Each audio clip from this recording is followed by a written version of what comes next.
Hello, BB Gangsters. This is Calvin, also known as Omran. This is my first ever playthrough of Honkai Star Rail. And we have to return to the Astral Express car after everything that's been happening here.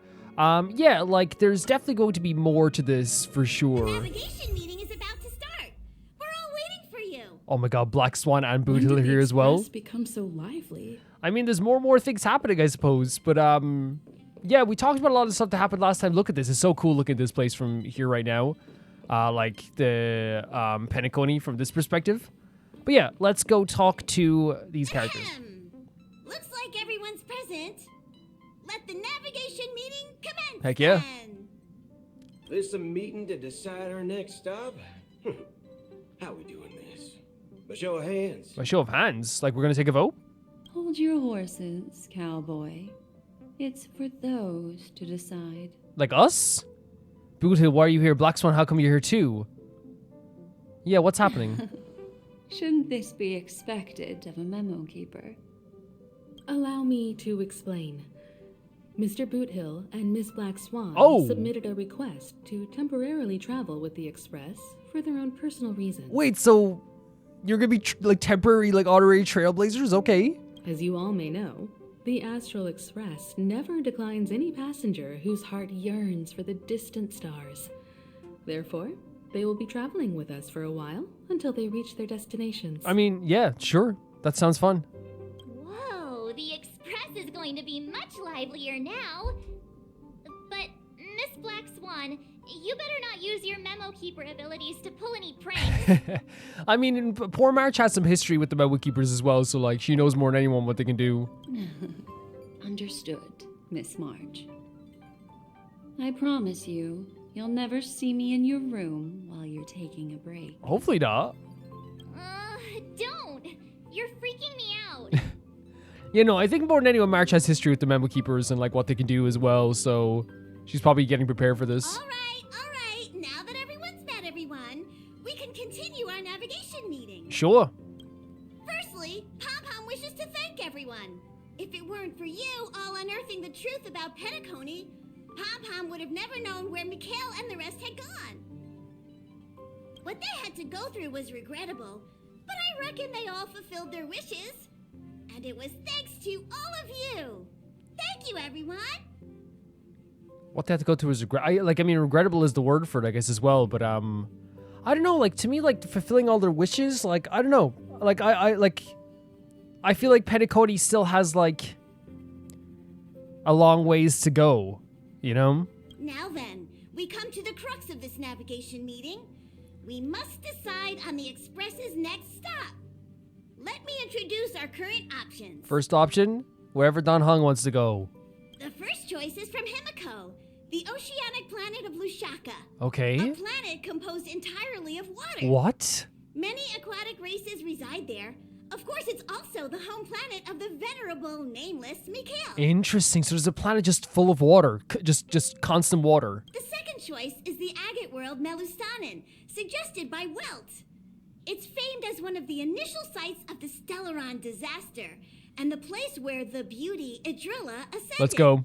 Today, it's celebrated as a planet of undying allure. Let's go there. The third choice is Edostar, a planet nestled within a vast ion storm region, currently under assault by the Antimatter Legion.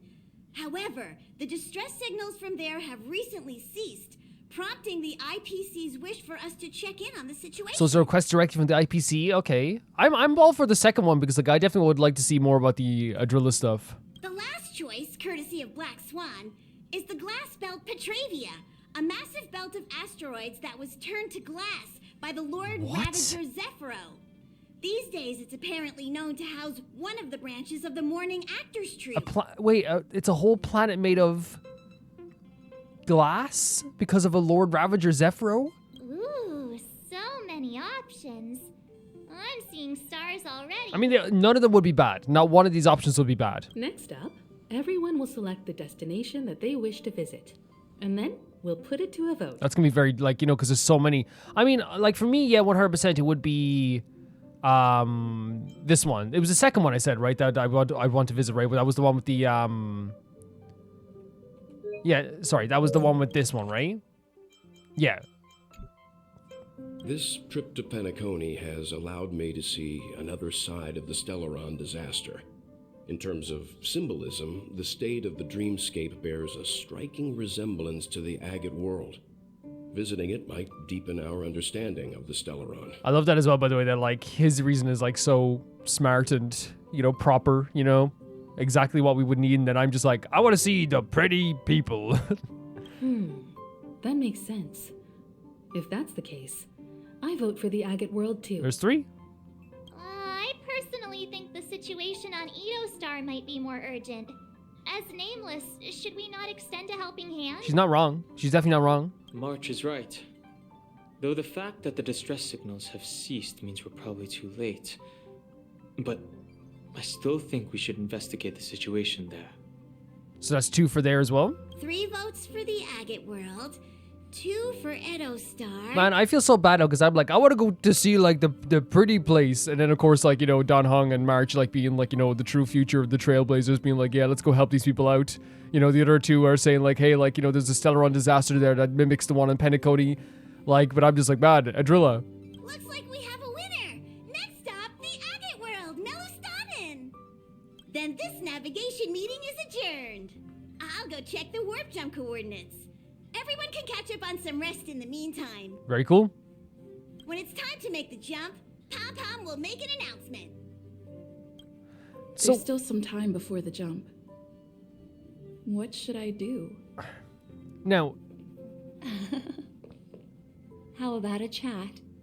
Over here. the reason why like this isn't like a thing where like I'm like you know, it's not like, and I don't mean like, oh, like I know what's happening here or whatever like that, like but like it's very clear to me that like, you know, they give us 4 options there. They're not going to actually give you 4 options of places to go in this game, right?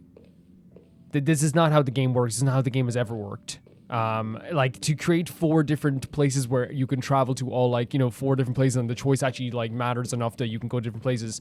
It's not that it's like, you know, a mark on the game that like, oh, you can't even like pick which place to go actually. I think it's more of a case like it's actually just realistic. You're talking about this, like literally these, you know, this game would have to take like 10 years to get a new update. Legitimately. You know? If you wanted to release 4 worlds at once, it just couldn't happen for 4, you know, for 4 different players basically and 4 different people in the player base. It just wouldn't make sense. Which means like I think that this is like one of those things where like plans will change. You know what I mean? Or something like that. You know, it doesn't matter where we pick because like it's not, first of all, it's not the end of the actual Penacony quest here, as we're still in the quest here. You know what I mean? We're still in this.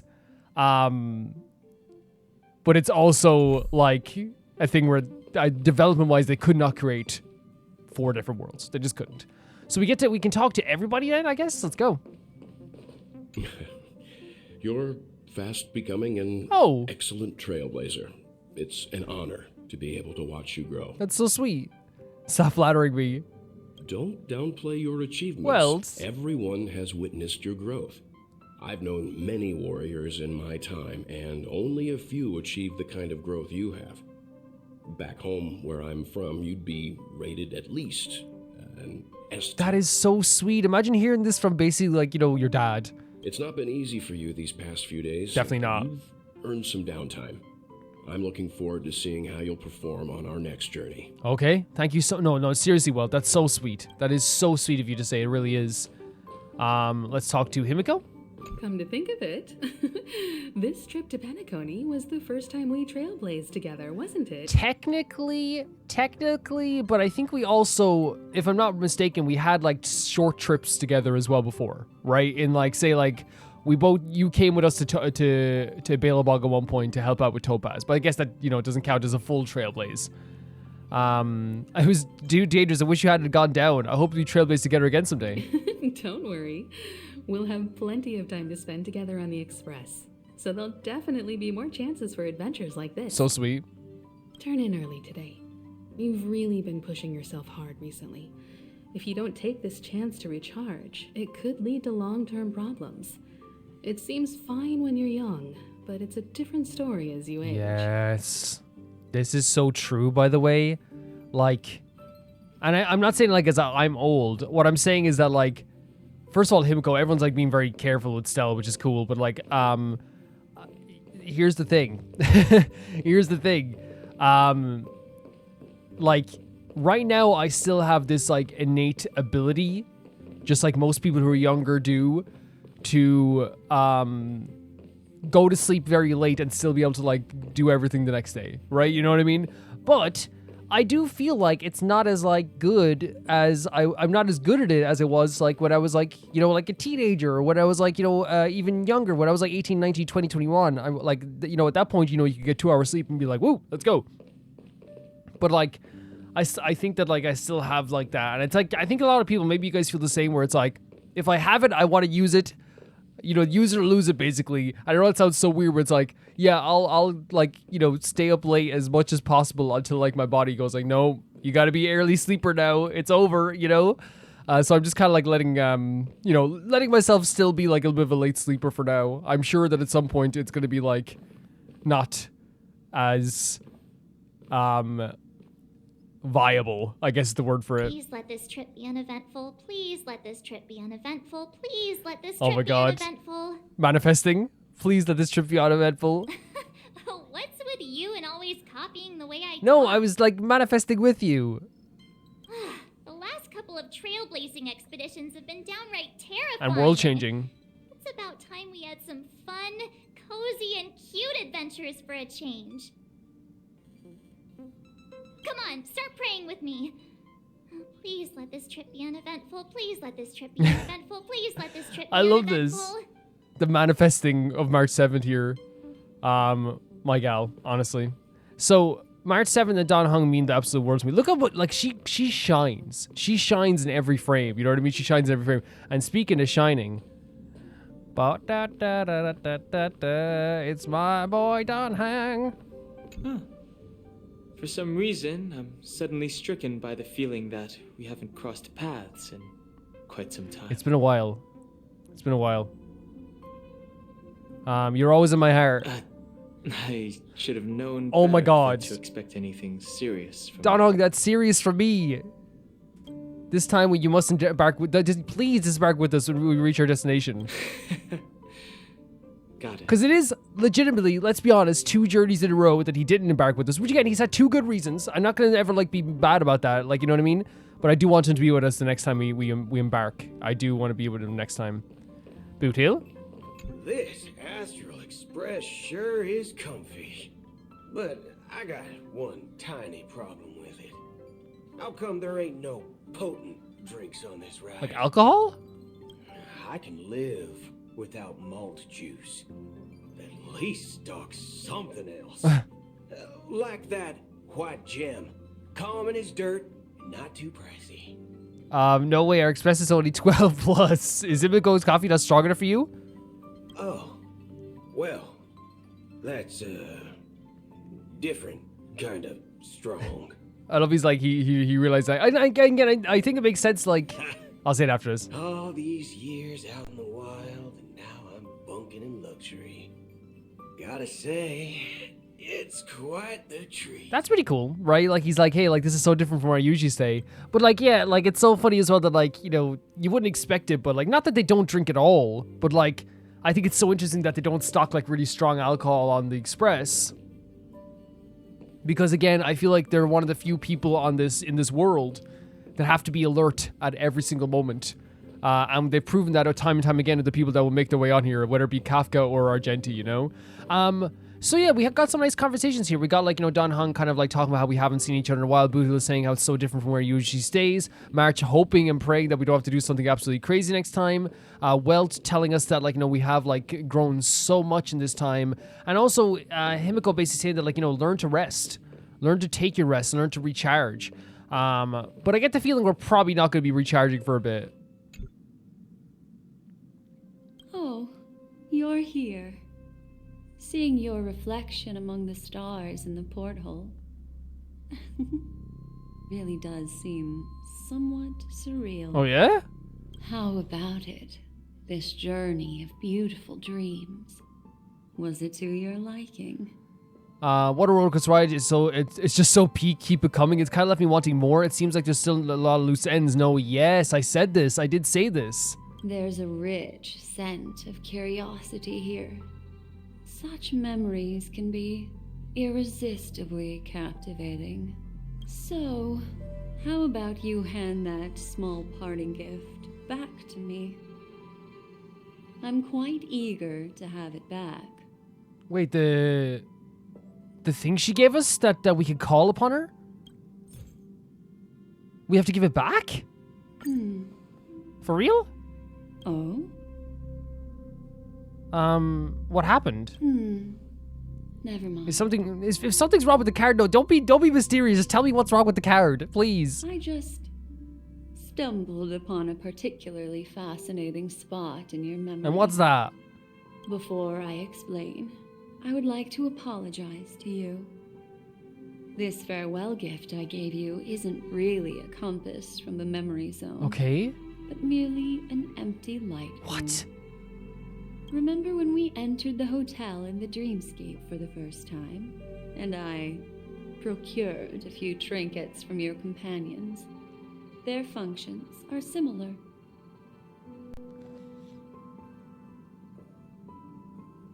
Wait, so... Okay, maybe she'll explain more. This way, I can always be attuned to your location, ready to assist immediately if you encounter any threat. Fantastic. But this is its most intrinsic function. What's its most intrinsic function? Come on, tell me. Light cones are slices of light used to encapsulate solidified phenomena. This empty light cone is the same. Well, see, I actually think we read about this before with the idea of light cones, right? What they are, right? I think we've talked to us before the idea that they have like memories within them as well, which makes sense with the pictures as well. It can etch your memories in their most vivid form, and then allow me to admire and manipulate them, turning them into unique mementos. It sounds weird when you say it like that. All the world is born from the power of mind and soul, and that power is memory. To prevent ourselves from being forgotten by the world, we must make the world remember us. Or use our memories to recreate it. To prevent ourselves from being forgotten by the world, we must make the world remember us or use our memories to recreate it. So, like, it's the idea of, like, if, and this is true, by the way, it's like if you died and like everyone, whoever knew you died, there's no one's going to remember you. And before someone says, oh, that sounds like, I'm going to say this right now, even if like you feel alone, like the shopkeeper that you go into every day is going to be like, man, you know, Jerry, you know, but like, it's like to truly be remembered in this sense, it's like the idea of like, you have to make yourself memorable. You know what I mean? You have to do something insane. But in this case, like with light cones, I guess, and with like the idea of like the Garden of Recollection, there's like other ways to like have your memory be or have you be remembered. Life, seemingly vast, offers but a scant collection of impactful memories. Some joyful, some sorrowful, some light, some heavy. But you are different. How am I different? Memory is a reflection of the future. Within that reflection, I see your unparalleled worth. You have the power to craft memories that can captivate the world. Is that what she wanted our memories so badly? Your memory can illuminate the universe's future path. Wait, the future path? So we know that she's wanted our memories, like, to, you know, to the point that, like, that's why she never wanted us to ever get hurt, because she actually, like, you know, was so interested in our memories. But the idea of being able to illuminate a future path. And that memory will be as scintillating as the star clusters you see in this portal. It's so interesting, well, having characters like, that, like, want us to, like, you know, move forward, but all in different ways. Like, you know what I mean? I really feel like you could, like, you know, sit people down, the people who, like, you know, like, see value in us moving forward, whether it be like, you know, it's as little as like Welch saying that we were a really good trailblazer, you know what I mean, or Don Hung and March wanting to just hang out with us going forward. But then you have like really big deals in this sense where March, where Black Swan is like, hey, like, you know, this is gonna be really important in terms of illuminating the future path. And then you have Elio who's like, no, like Stell needs to keep moving forward because Stell is literally like the 1 in a million chance we need to fight Nanook. It's really interesting how like it all like Stell is like a chosen one without the baggage of a chosen one, if that makes sense, where it's like it doesn't feel heavy all the time. It just feels very naturally implemented, I feel like. You're making me blush. How adorable. But do you know the deeper meaning behind Black it? Swan, if you got an explanation, you just gotta say it. The reason is simple.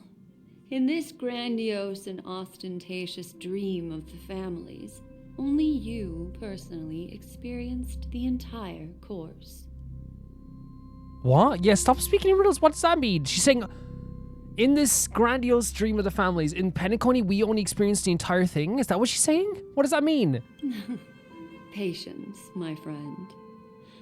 I will reveal the answer to you, but that time is not Black Swan, I now. appreciate you and you're an amazing character, amazing design, all this stuff, but like, I feel like it's totally unfair at this stage, after everything that's happened in this world, to be like, patience. It's like, I feel like, you know, Stella's been like on a whirlwind of a journey.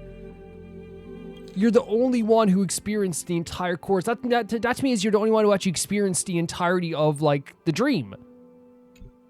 Turn around and take a look at your friends. Every one of them is reveling at the arrival of their next destination, all filled with hopes and expectations of their own present and future. Revealing everything at this moment would be a bit of a buzzkill. No, okay, wouldn't it? listen, Black Swan, again, I'm gonna say straight out, I love the riddles, I love how mysterious you are, we talk about how amazing you are, right? But legitimately, like, I don't think it's gonna help anyone but by pretending that everything's okay. If you need to say something and explain something, you need to kill the buzz, do it now before the buzz starts. You know what I mean? Yeah, the buzz is starting, but I mean before it gets even deeper, you know? I know she's like, hey, I don't want to kill everyone's buzz. Please, kill the buzz just so I can know. You know what I mean? I'm looking for an opportune Now. time. A time when you're totally at ease. Perhaps when the night grows hazy and you're about to drift off would be the most opportune. I'm not big on that. I'm not big on that. Like, if you have something to say, please say it. You know what I mean? We've been through so much. We've seen so much. Like, this already kills the buzz. The anxiety that I'm feeling right now, the anxiety that Stella's probably feeling right now. How about one fine night? I will prepare the candles, aromatics, and even a cushy couch to create a cozy dreamland for you. And then I will tell you the answer in the form of a little bedtime story to lull you to sleep. It does sound appealing, but... Hi. Hello. Attention all passengers. The express is about to make the jump. Please be seated and Wait, so hold they're actually making a jump? It looks like we're finally about to set off. There are countless gleaming memories out there waiting for us. Why don't we just leave it at that for now? That's right. As a small token of compensation for playing that little trick on you with the empty light cone, I will gift you with some words. They hold great significance. Oh my god, to Black me. Swan. If it's another riddle, I swear to God.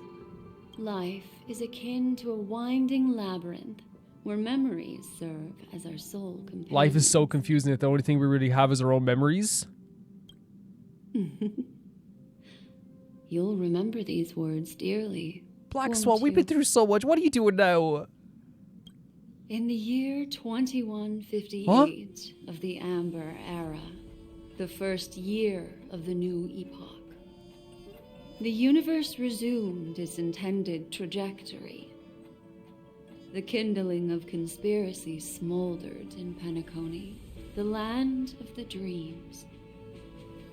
Failing to erupt into a blaze, it instead flickered briefly on Klapoth's anvil, before vanishing in the blink of an eye. Wait, what? The dead and those fated to die remain in their eternal slumber, while the living find solace in deep sleep.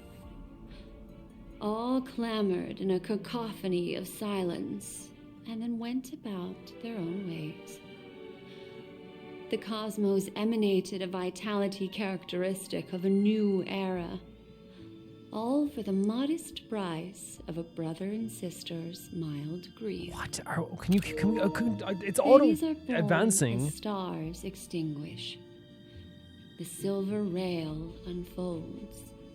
The story of the Astral Express comes to a close, yet it also embarks. I wish they didn't auto advance because I want to read this over. Time marches forward, heralding the arrival of a new chapter in the history of trailblazing expeditions. Okay.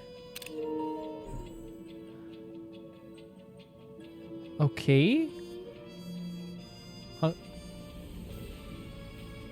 What are you doing? What? What are you doing? What are you doing? The question marks are on Acheron as well. What? Script supervisor Elio in loving memory. Oh no, stop. What are they doing? Why is there credits? What are they playing at? What have they decided to do here? Maybe it's surely to start. No, what is happening? What is happening? Countless shooting stars streak the sky tonight. If you can pick the right one, it will carry your wish to thousands of distant worlds. Black Swan, please. Please, Black Swan. You're feeling very relaxed now, aren't you? So, then, it's time to tell you a little bedtime Why was there credits? story. Why did we get credits? Why did we get credits? Well, let's my God. start with a conclusion. The crew was defeated in the battle against Sunday. What? Everyone in Penacony failed, and no one survived. What are we doing? Black Swan, what are we doing? Black Swan, I need you to understand. What are we doing?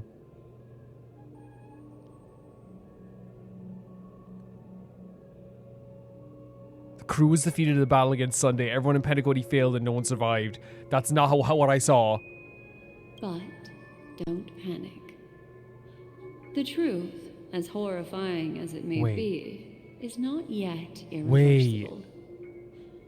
There's still a glimmer of hope, and that's why I'm here. Do you think that's so... If Sunday actually won that battle, right? Because again, they were ultra powerful. And we, as characters now, are like, oh, let's go on our trailblazing mission together. And even like, and everything's like, seems really okay. And not only that, but like people lined up to tell us how like much better Penacony will be right now. Did we get like warped into like some sort of like idyllic version of the future? Next, I'll use this empty light cone that carries all your memories to relive everything that happened before. What? And when this story reaches its end, I'm sure someone as clever as you will notice that. What are we doing? There's a major flaw in the story you have experienced. Yet, within that flaw lies a glimmer of hope. So we're in like the truth is not what we've seen. We actually, but but Black Swan is saying that it actually is like in our memories. So is that what she meant? But we're the only ones who've seen the full truth of like what happened in Penacony. So we're the only ones that actually saw Sunday winning that battle. But there's a glimmer of hope somewhere? Are you ready for it? I don't know. I have no idea. Do you remember everything? When the clock turned back, the Express started a warp jump, sending you to a strange dream. You were bewildered back then, and then a Galaxy Ranger named Acheron showed you a way out. Right, yeah. When you arrived at the Reverie Hotel, you met the doorman Misha and had a confrontation with Aventurine, an IPC representative. Thankfully, Acheron appeared again and helped you. Yes. Is this gonna be about Acheron then? So we met Misha, which is Mikhail. And Acheron helped us in our room when Aventurine was having a confrontation with us. After that, you saved Firefly and explored Penacony together. During the tour, you ran into Sparkle disguised as Sampo Yes. and accidentally entered a child's dream. Was that Mikhail's dream? There, I rescued both of you from death, but Firefly didn't return to reality. She realized the truth and tried to involve you in her plan, but that resulted in an accidental death. Even more unsettling, you soon encountered another murder. What? I just don't know why we're like. Well, I do know like, she's gonna tell us like what quote unquote really happened, but The 2 cases of death prompted you to investigate the truth behind the sweet dream. yeah. Despite your efforts to gather information about the 2 victims, you didn't make much progress. But you did learn about the watchmaker from Gallagher. We did. I remember the part of the investigation for sure. Meanwhile, Aventurine was secretly carrying out his scheme, in which you were one of the pawns. In the midst of a fierce battle, Acheron revealed her true identity as an emanator of the Nihility and unsheathed her sword. Another battle I remember so vividly. That strike foiled Aventurine's plan and opened a passage between the sweet dream and the original memory zone. Upon your arrival at Dreamflux Reef, you learned the truth that death was actually dormancy. We did. As well as the truth about the dreamscape, the Stellaron, and the bellboy, Misha. That's a big summary of everything that's happened for sure. You split up with Sunday and Robin, looking for a way to seal the Stellaron. However, it turned out that Sunday and the Dream Master had their own hidden agenda. And you had to engage in an ultimate duel on the stage of the Charmony Festival. Is this where things are gonna change? Finally, the story reached its conclusion. Yeah, this moment. You emerged victorious, with the Trailblaze triumphing over the Order, and Penacony embracing a bright and peaceful future. This marks the end of the thrilling journey in Penacony. I'm sure you've already noticed something unusual. Have I? Haven't you? The major flaw, which contradicts all Wait, the what? known information, hides in the story. Should we look over it again? Should we? So the crew, okay. The crew is defeated in a, so that she's saying that, is it that we won? Is that it? My first encounter with Misha at the hotel, I was attacked by Sparkle just because it sampled the fake deaths of Firefly and Robin, Acheron, I don't know. I don't know. So what would be the flaw here?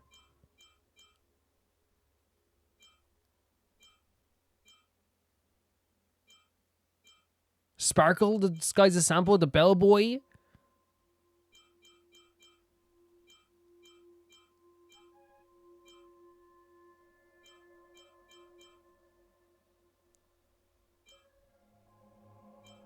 Is it Aventurine? Because he... No, because I was thinking that, like...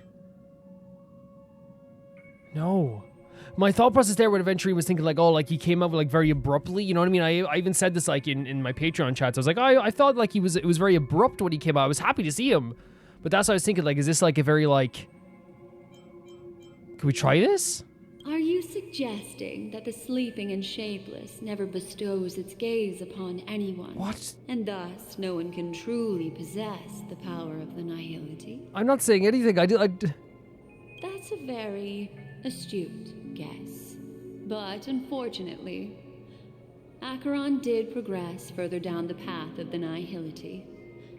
Her unwavering belief in liberating the world from the grasp of paths surpasses the capabilities of ordinary humans.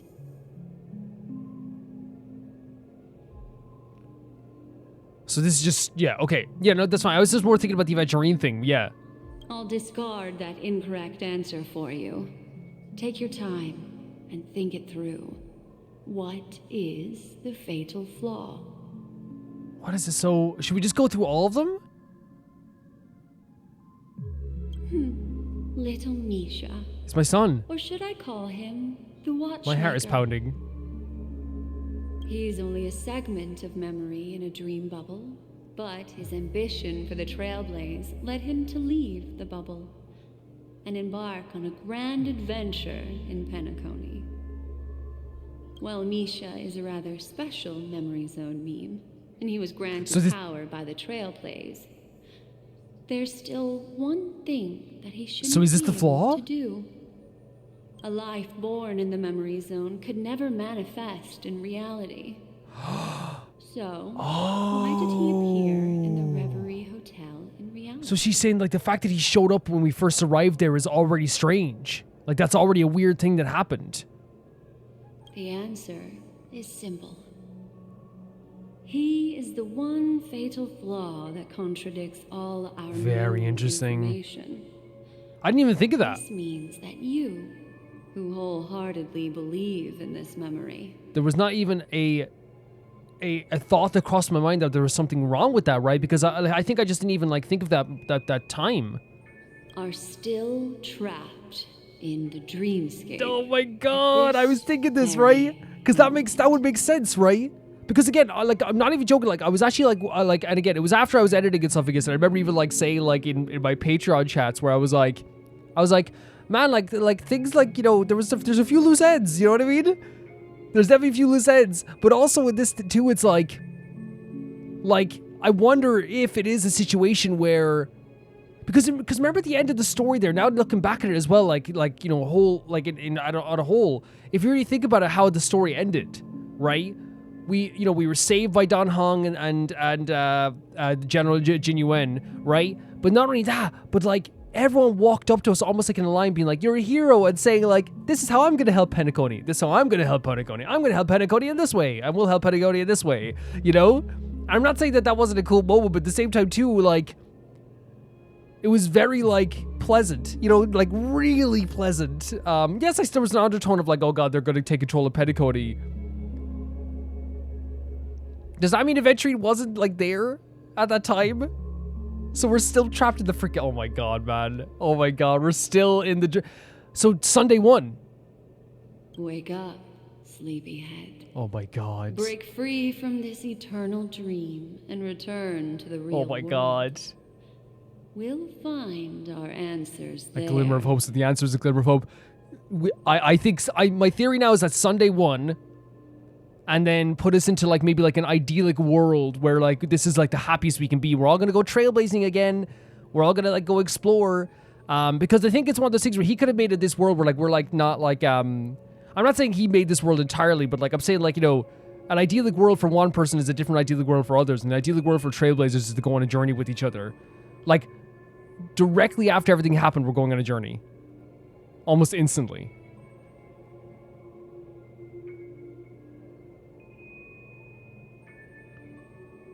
No other conversations. We just decide, and then the warp jump happens 10 minutes later. I'm not saying that, like, maybe I'm just, like, talking to my butt now with that stuff, but... that seems, like, very, very sudden to me. The train is about to make 'Cause, the like... jump. 5, wait, so we have to wake up or... 4, 3... Oh my god, you see the spark? The red. And there was black, so like the different flashes of the characters. I saw Acheron as well, and Robin. Oh, we're back here. Oh my god. This is absolutely nuts. So, This way, darling. This makes sense now, right? It does make sense. Because here's the thing, I would say like I'm like a perfect I don't want to say mark. You know, they like in circus terms they used to call people marks who like would like, you know, easiest people to like buy to get easiest people to get money off of, you know, like for tricks, right? And I'm not saying like I get tricked really easily, but like I love following a story. I love getting engrossed in it. And like I got so hyped last time at the ending that like as I was playing it, I was legitimately just like, this is amazing. I got to see Aventurine. I got to see Dr. Ratio. I got to see like all these characters. I got to have such a like. I'm getting to see Don Hung again. So like I don't think for like that whole time I like questioned it, and I didn't question like the reality of it. But like it now makes perfect sense why like afterwards while I was editing, I remember I literally was talking. I was like in the chats where I was like I feel like there was like a few loose ends. You know what I mean? I feel like I didn't say the term loose ends, but I felt like, you know, I was kind of like, oh, like there wasn't like, I thought there'd be more of this, and I thought there'd be more of that. I thought this would happen. You know what I mean? Like, I'd like, yeah, this makes perfect sense. It's so funny how that works. That the game like really accounts for that. Like, while it took me like, you know, until I was editing later. Again, I'm not going to be sorry about that because I saw Aventurine and like my emotions were in a different place. You know what I mean? Look at this now. It's no longer a crow, right? It's like a dog watching us. Like a hound. The bloodhound. Yeah, so freaking interesting. So interesting the way they've done this. Like, you know what I mean? Like, I'm actually like very like happy with Honkai Star Rail in this sense. Because that's to me like I play a game called Last Defense Academy right now as well, guys. And like there's times when I'm playing that game where I'll be like, I'll question something. I'll be like, that doesn't sit right with me. Like, why wouldn't someone do this? And then someone will literally like do that like half an hour later. Which again, you don't. I'll never apologize for you know thinking like, oh, that could have been longer. That could have been this. That could have been that. But then I'll always praise the game though afterwards for sure. If then they go, yeah, because this, you know, yeah, because have you thought about this? And I love that. I love that idea of me just being like, I thought there'd be like more, you know? And it's like, oh yeah, there's more. Let's head out. Is that Black Swan? No, it's Acheron. Not another one. Not another one? What do you mean not another one? It's us. Thank you so much. But you said not another one. Finally, I can breathe a sigh. Yeah, oh my relief. god. This is actually incredible. What happened? I understand you must be confused, and we'll do our best to shed light on the situation. However, before that, it's essential to know that What is essential to know? this place is the rift between dream and reality. A place reserved only for those who have awakened from Enna's dream. Enna. The Great One? So we're part of Enna's dream. So we're like, which makes sense. Yeah, like makes sense that like if Sunday succeeded, then like wouldn't then Enna be like resurrected, or at least like Enna would be like the power of Enna would be there? Do you remember Sunday's ambitious plan? He intended to harness the power of the Stellaron, the collective will of over 100,000 Yes. family members, and the desires of everyone in Penacony to usurp the harmony and restore the order. Yes, 100%. Unfortunately, it didn't stop there. From the early days of our journey into Asdana, we were already affected by Crazy. Stellaron, that strange dreamscape where we met. Maybe it was a sign that your thoughts were beginning to drift away. So even at that moment was like the beginning of like maybe like the deterioration of like not rational thought, but still. Did I fall asleep on the express? I'm now back at the beginning of the story. All this is just a dream? I don't think the goal of the Order was to put everyone into a deep sleep. Right. Quite the contrary. They used the Stellaron to catalyze the leakage of Asdana's Memoria into the material world, allowing the dreamscape to blend with reality. So it's like an extension of the dream world then, where like it's both reality and dream. Not everyone's in a deep sleep, but like maybe they're like still in like a world controlled by the Order in his dream. Like it is like just like a diluted version of both, of reality and of the Memoria. And that included a lot of Memoria from the Beyond the Sky Choir. As time came and went, the dreams eventually became indistinguishable from reality, and reality became an illusion. People think they are awake, but their spirits have long since stepped into the temple of Wow, so that would make sense again why our characters like are so like I said, like I'm not saying like it's purely idyllic because it's a mixture of like it's a diluted version, but the fact is that like there is a idyllic version of like of the world that we were seeing there, right? Not only like were we getting praise. I'm not saying, by the way, since it's a mixture of reality, I 100% believe that like, you know, Himiko, all that praise was real, but like there's aspects that like seem very like too good to be true in a way.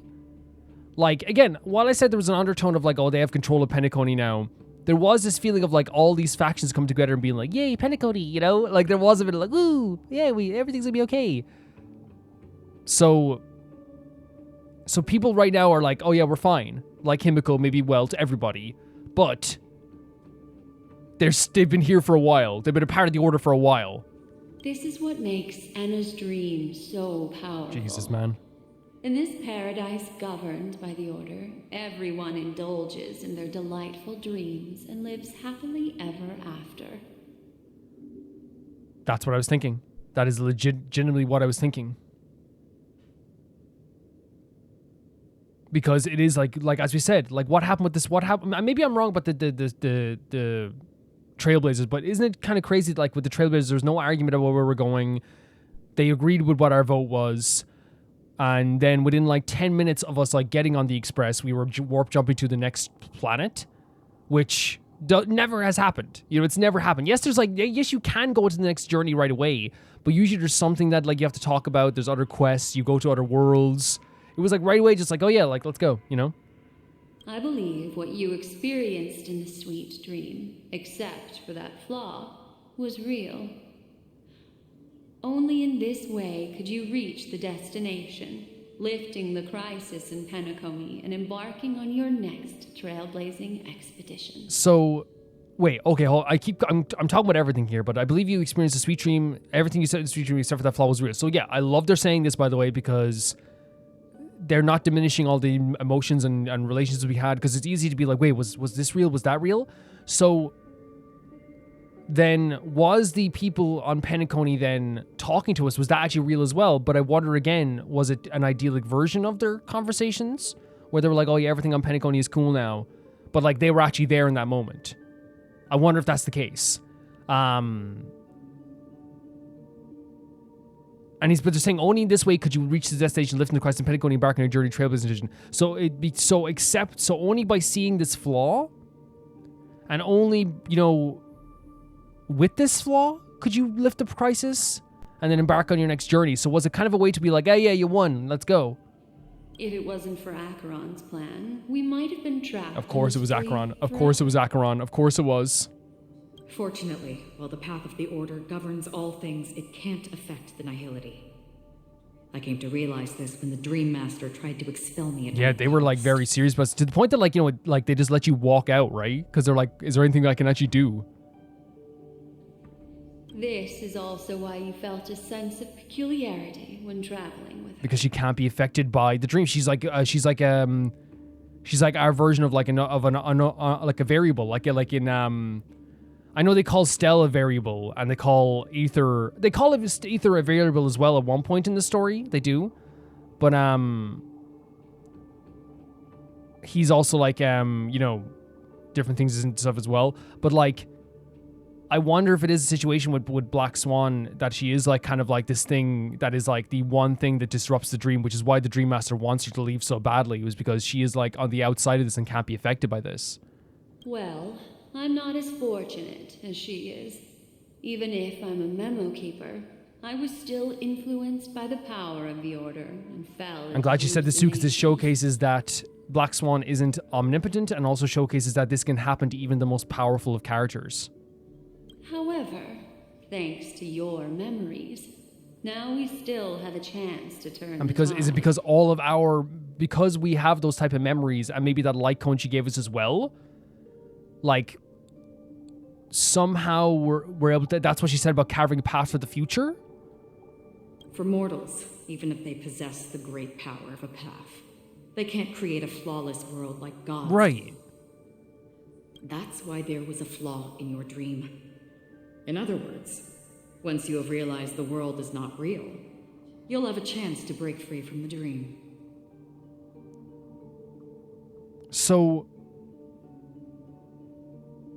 I think I get it. I think it's the idea that like it's like one of those things that like I'm using like Freddy Krueger logic, right? But it's not when Freddy Krueger logic is not when you realize there's a dream. It's when like you find a way to wake yourself up, I guess. And the way to wake yourself up in this dream is to realize that you're in a dream. Because to make the dream perfect for you, it can't be perfect if you realize everything is a dream, and then you're questioning everything. So then it gives you the chance to break free from that. So it's, again, I was trying to use Freddy Krueger logic, but like Freddy Krueger logic is more like, oh, I burn my hand on a hot bar in my dream, so then I wake up in real life. Yes, it will hurt me in real life, but I wake up. But there's a way to wake up. The way to wake up from the dream is to like realize there's a flaw there.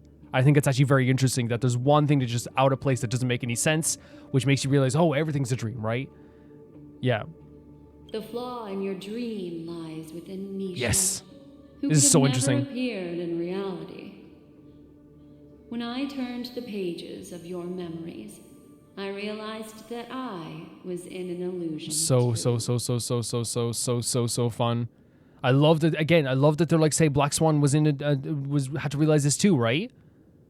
Didn't expect it all comes back to Misha. In a way, like, I'm not too surprised because, again, his character is so important. We still have a fighting chance. Now Sunday has usurped the power of the harmonious choir through the Charmony Festival. Asdana has thus fallen into Enna's dream, transforming everyone equally into the notes of the Eon. Okay, so I'm sorry. I'm not sorry that I keep reading over stuff. So Sunday has now usurped the power, which again, this is what we thought happened. Then he kind of like he won, right? And got that power, which again, so interesting, by the way.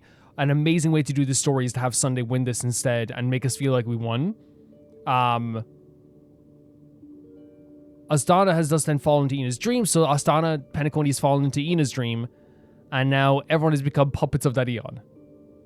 So the basic summary of this, if you want to say it in one line, Sunday won, we thought we won, we're puppets, right? that's the way we can describe it in one line. Failure doesn't mean weakness. Only the strong can gather the will to resist the order and try Love to that. break free. Absolutely love that. We still have a chance, though. To make it happen, please, Black Swan, guide us to those with a strong will. To those with okay? All right. Okay, please like come with me. try you. Why don't you try These using people clockwork? They're the ones who accept Enna's dream and indulge in their happy illusions. We have no means to wake them up now. Not even your clockwork. Oh, so they're saying legitimately try to use. However, there are still other things we can do. Let's So keep going. legitimately not just as it is try using clockwork. Just that's what it is. Their eyes simply droop, they giggle like a fool at Gallery's on. So again, they're satisfied.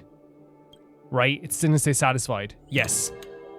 This is legitimately the same thing that Sunday told us would frickin' happen. Sunday said to us in that moment that people will be satisfied. He told us this would happen. He said straight up, the people will be satisfied. Incredible. Absolutely incredible stuff from Sunday here. Like, and again, it makes, to me, it makes perfect sense. It's like, not perfect sense. It's I mean, perfect sense in the way they describe it. But I want to praise it, like, to the high heavens here.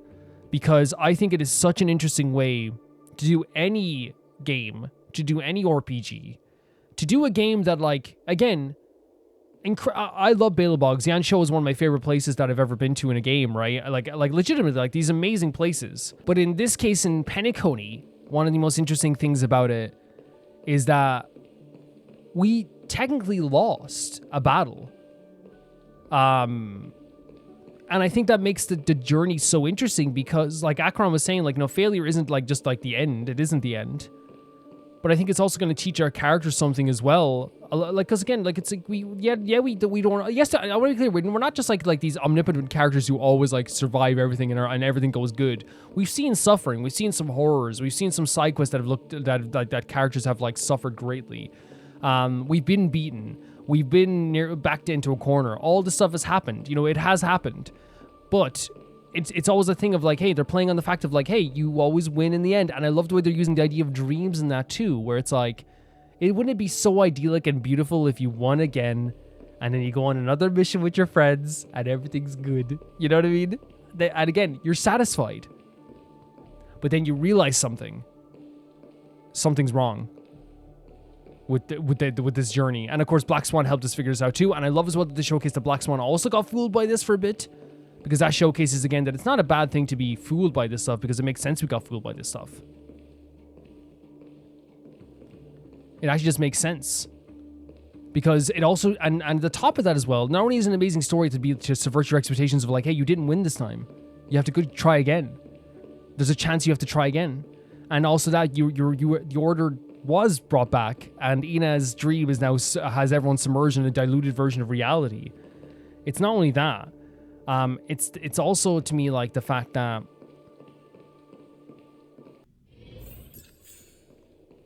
I just realized this thing is called On the 8th Day, by the way, because if you remember, Sunday was also telling us a story of like the creation of civilization, all this stuff as well.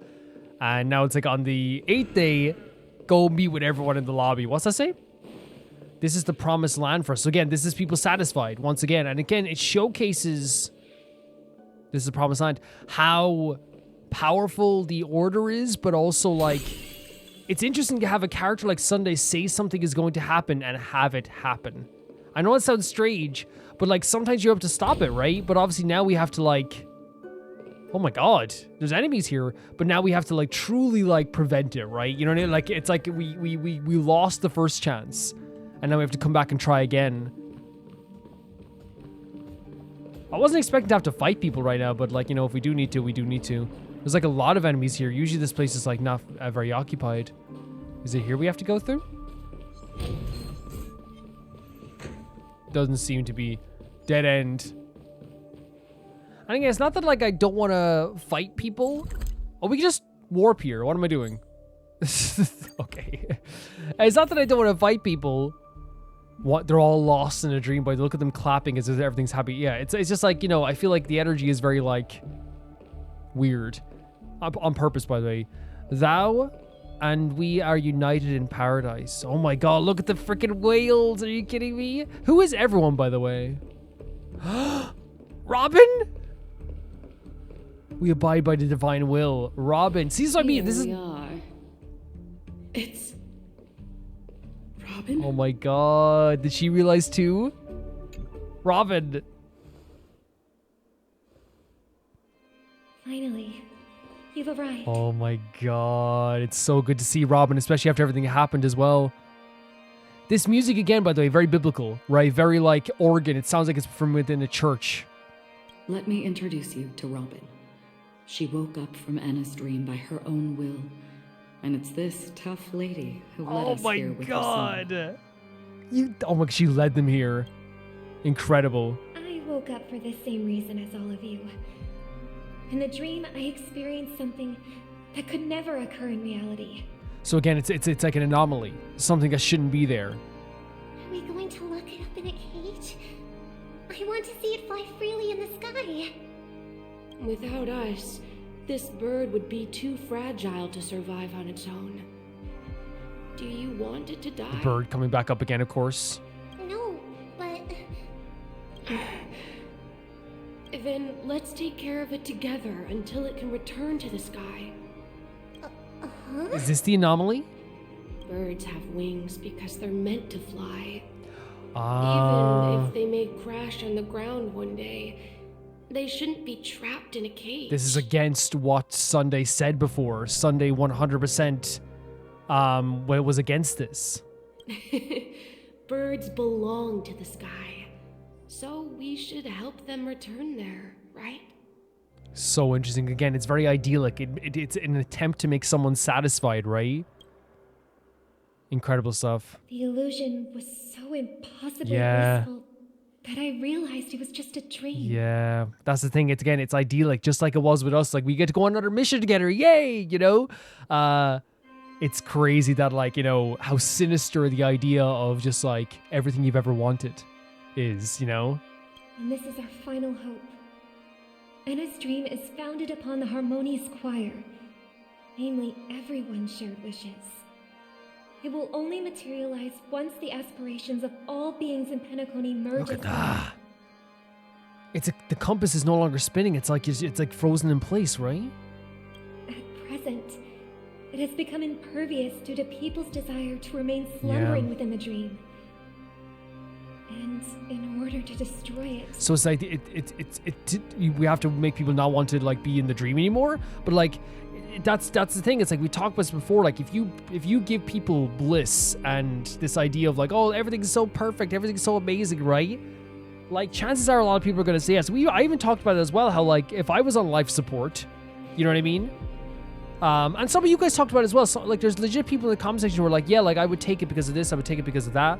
Like, but also, once you're already in there, you know, once you're already in this blissful, let's say, like, my blissful world is, like, I'm, you know, I don't know what way you could even describe it. It's like, I guess just, like, everything is, like, in place, and, like, you know, there's a new, like, K-drama releasing every day from your favorite actor, and, like, you know, the tea that you make is good every single time, all this stuff. And, like, it's something small, but it's like, why would I ever want to leave this thing? Why would I ever want to leave this place, you know?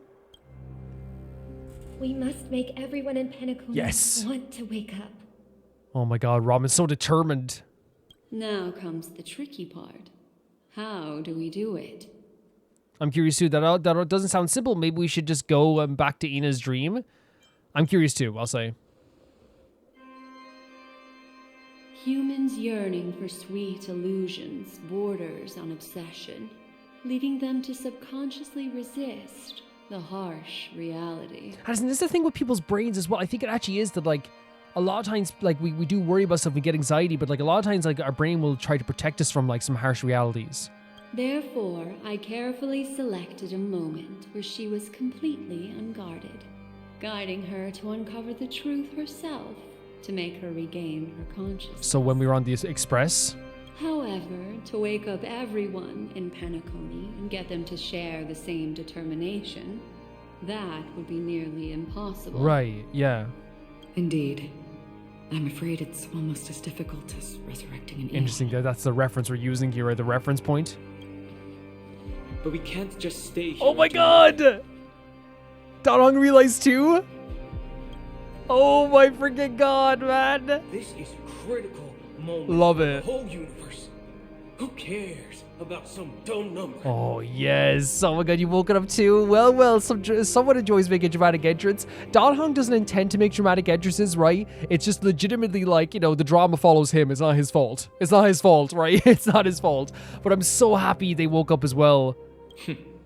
Thanks to Black Swan. Black Swan saving everybody here.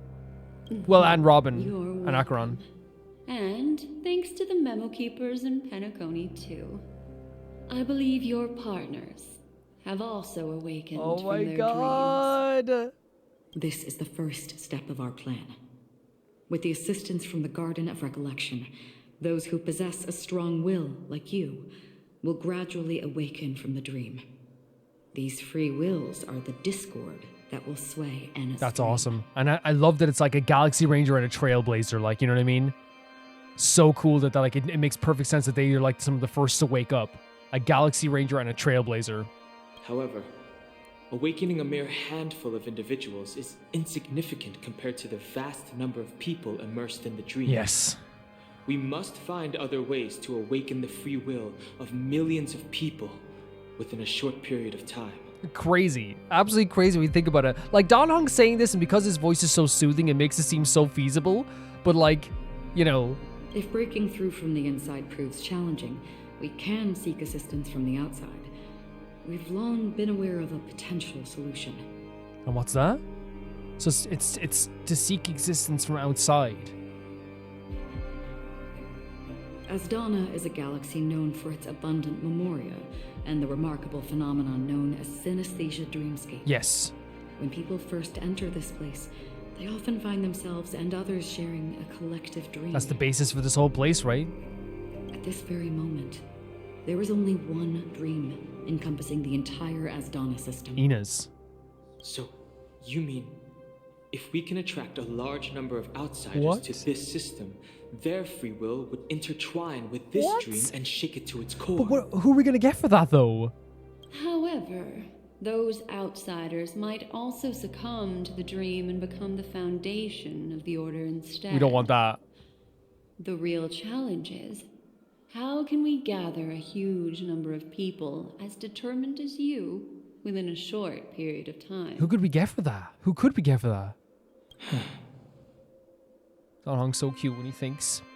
Looks like the Jade Abacus of Allying Oath will be the only solution. But can't you only use that once? Or No need for that. But maybe he didn't actually use it then in the battle because what we saw wasn't the truth. Keep your once-in-a-lifetime treasure. We don't need to bother the Cienjo Alliance for such a tiny request. Okay. You want thousands of people with unwavering free will? Yeah. That's easy. I'm buzzing because I'm like, what is going to happen here? Just leave it to us Galaxy Rangers. No freaking way. Wait, he's going to use like all the Galaxy Rangers? You can gather Galaxy Rangers? Outsiders may see Galaxy Rangers as elusive and disconnected individuals. Right. Actually, they're right. They're right. And that's why we have a tacit understanding among us. That's cool. Because the basis of the Galaxy Rangers is just like they all do their own thing, but they all do. Jesus, the Irish accent comes out sometimes, doesn't it? And whenever I say that, it sounds like I'm saying I'm suppressing my Irish accent. It's not that. It's just this is my accent. But then like, just like anyone's accent, like, you know, like even if you're Spanish or whatever, like the pure like, you know, traditional aspects come out. You know, like that thing, you know, that thing you're talking about there, you know. But like yeah, the like the thing that we learned about these characters is that they are kind of like divided, but they have a common bond, and that's their like their moral code, right? Do you know what it is, Acheron? I don't know. Wait, what? It's the relic I returned to you. Oh, okay. Exactly. Its owner must have told you that it's meaningless to anyone other than a Galaxy Ranger, and that it can only fulfill its purpose when returned to its rightful owner. Because it's a burial artifact, worthy only of a hero Wow. who has served the Galaxy Rangers with honor. When its light illuminates the universe, it means the fall of a hero. And in the direction it falls, So when it lights up, it means that a hero has fallen. countless meteors will streak across the sky. Those meteors are Galaxy Rangers, coming from all corners of the cosmos, driven by a shared purpose. Oh my god. Without questioning the cause or counting the cost. Because we abide Yes, that bottom line that they abide by. So it's gonna be like it's gonna be like meteors flying through the sky. They're all gonna come here once. Can you imagine like what's gonna happen here is like we're gonna have like thousands of Galaxy Rangers like, converging on one spot. The shooting stars of the hunt only descend on the longest night. And with them comes the dawn. We've stayed silent for far too long. Now, it's time to remind all the cowards, oppressors, and villains of the universe of our presence. I'll be the one to ignite the first spark. Incredible. He seems excited about that, right? He definitely seems excited about that. Once the dreamscape is swayed, I'll complete the second step. I'll fine-tune the slumbering souls with the Song of the Harmony, interrupting them with the discord of Trailblaze, and guiding them towards reality. Okay. That sounds like, again, if Robin's doing it, it's gonna sound beautiful. You know what I mean? Fine-tune the slumbering souls. Trust her completely, I do. It's true that some people are born strong, and others are born weak. If the Trailblaze is the target of heroes, then the Harmony will guarantee that the strong help the weak. Only the people of Penacony themselves can be the saviors of their homeland. I love that. Because I think that's what we've been talking about, the idea of like, you know, the strong helping people who are like, you know, more vulnerable. You know, and again, I want to make clear as well, like I say this all the time, when they use the word weak, even when Sunday uses the word weak, it's never like to like talk, like I think it is unintentionally like, you know, something that can feel like it's talking about, but I think they use it as a blanket statement for anyone who's seen as like vulnerable. But yeah, but it's, what she's saying here is that like it's like, yeah, and it makes sense. Only the people of Penacony, people of Penacony, because it is their will that's keeping them in the dream. It's their will in the end that will have to like draw it out and like get and save their homeland. Their path of happiness should be forged by I agree. themselves. I may not be a nameless, I'm willing to instill courage in all those. Amazing, Robin. Amazing. This includes my brother as well. Yeah? Anna's dream is too cruel for Yeah. him and everyone else. I agree. I 100% believe wholeheartedly that Sunday deserves to be saved from this as well. 100%. Your plan sounds well conceived, but still, it appears somewhat idealistic and romantic. The flaws rooted in human nature can't be eradicated overnight. No. Do you believe these efforts alone are enough to convince everyone to choose the right path? I mean, I just generally believe that Robin could do this. I agree with you, Black Swan. That's why the most critical aspect of this plan is not to convince everyone to choose the right path. Oh, yeah? But to inspire them to save themselves. Let's go. Let's go. So, you're the key in the Oh end. my god, it I all comes assume? back to Acheron. The Harmonious Choir possesses the power of an emanator. To overcome it, you'll need the same level of power. Whoa. The final step in destroying the sweet dream will be my responsibility. Didn't Sunday say something like this before? About like the idea of like like it was the last line, wasn't it? The idea of an emanator fighting an emanator, right? Wasn't that something? Maybe that was something. Maybe I misinterpreted, but I think there was something at the end of the last part. That's a relief to hear. Oh my god, Black Swan's like, hell yeah, I hitched my right. Now that our roles are Oh my god. let's get to our battlefields and pose a grand This is finale. so awesome. It's so freaking awesome. So what we have here is the Galaxy Rangers are going to show up and try to like use their will to like dilute the current will of Ina and the Penacony. At that point, Robin is going to try and guide these people out of their slumber to make them kind of believe in themselves a bit more, right? And to like use their own free will to get out of here. At the same time, Acheron is going to fight against the power of an emanator with the power of an emanator to make that more possible for people to choose their own free will and to overcome that dream as well. Like, that's their plan. That's what they're doing right now. Amazing stuff. Amazing stuff. May I have a moment alone with you? Always. There's one more thing I need to explain to you. You mean like, Danang, stay, okay. This grand festival is drawing to its close. This is the starting point for the ultimate stage of our journey. Oh my god. Just as it marked the beginning of all the stories in Penacony. Whatever we're facing, I'm prepared. This is where Firefly uncovered the truth. Your words still carry profound. Should we say this? Indeed. She was the first to discover the world beyond the shores of death, and shared this truth with all of us. Right, and I think she said when she says that this like this place is like the starting point, the stage, is also going to be like it's the ultimate stage, but it's also the beginning. Is to do with the Stellaron, right? There's something you should know. We were able to locate you within this boundless dream and find the key to breaking free from the dream. All because of one person's unwavering dedication. Who? Firefly. Oh my god. She awakened from the dream ahead of others, discovered the Express amidst the stars, and brought us valuable information about the remnants of the Order. Firefly. She may have been aided by the script, and it came at a cost. What's the cost? Oh no! Oh my god! What was the cost? What was the cost? So she helped. Okay. What was the cost? As you know, Firefly is a stowaway who entered the dreamscape in a different way from ours.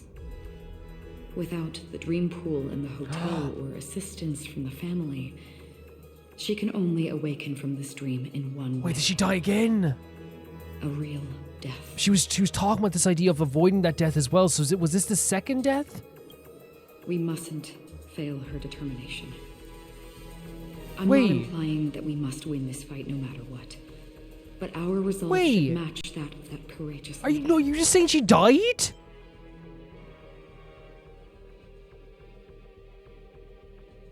She can only awaken with the dream one. No, but a real death. Am I forgetting what a real death is? Because they can't just drop it like this, right? They wouldn't just drop it like this. I might have forgotten the idea of what a real death is, because they wouldn't just drop it, would they? Are you ready? Let's embark on the final stage. Right? Very well. Now, please close your eyes. I need like some confirmation on this. I'm trying to remember like how they defined a real death in HSR. You know what I mean? Because like if they drop it like that, that's pretty like nuts, right? That's pretty nuts.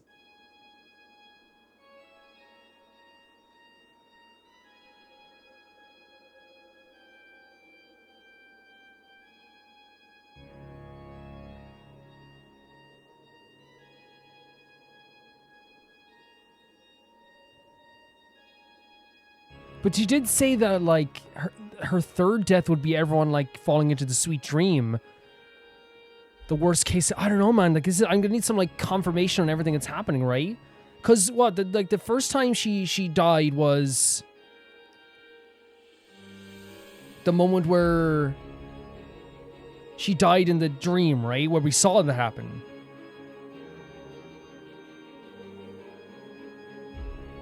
The second death was the thing that just happened, right? Because she said it's going to be my second death. Right? She said she had to do her second death to avoid her third death. But would this not be the third death then? What is happening? What are you talking about? What are you talking about right now? We're doing this right now? Oh my god. I guess we picked this I think we picked this team, right? Yeah. It's not our perfect team, but we picked this team. And I can't change it because then I'll probably get a spoiler for the new character. So we're picking this team. How long has this rain been on? Oh my god, another one of these scenes. And look at their hands reaching up to the sky. Yeah, I'm gonna need confirmation on exactly what happened to Firefly. I'm hoping that we can still like see her. Because if this is like her third death technically, then that would be like... she's again, it's just the way they dropped it. It's like, there has to be a way to like save her or something. If I remember correctly, it has lasted for decades, or even centuries. The unwavering determination of the Hunt followers persists even in death. But thankfully, we've guided those lost souls to their lives beyond. They were heroes in their time.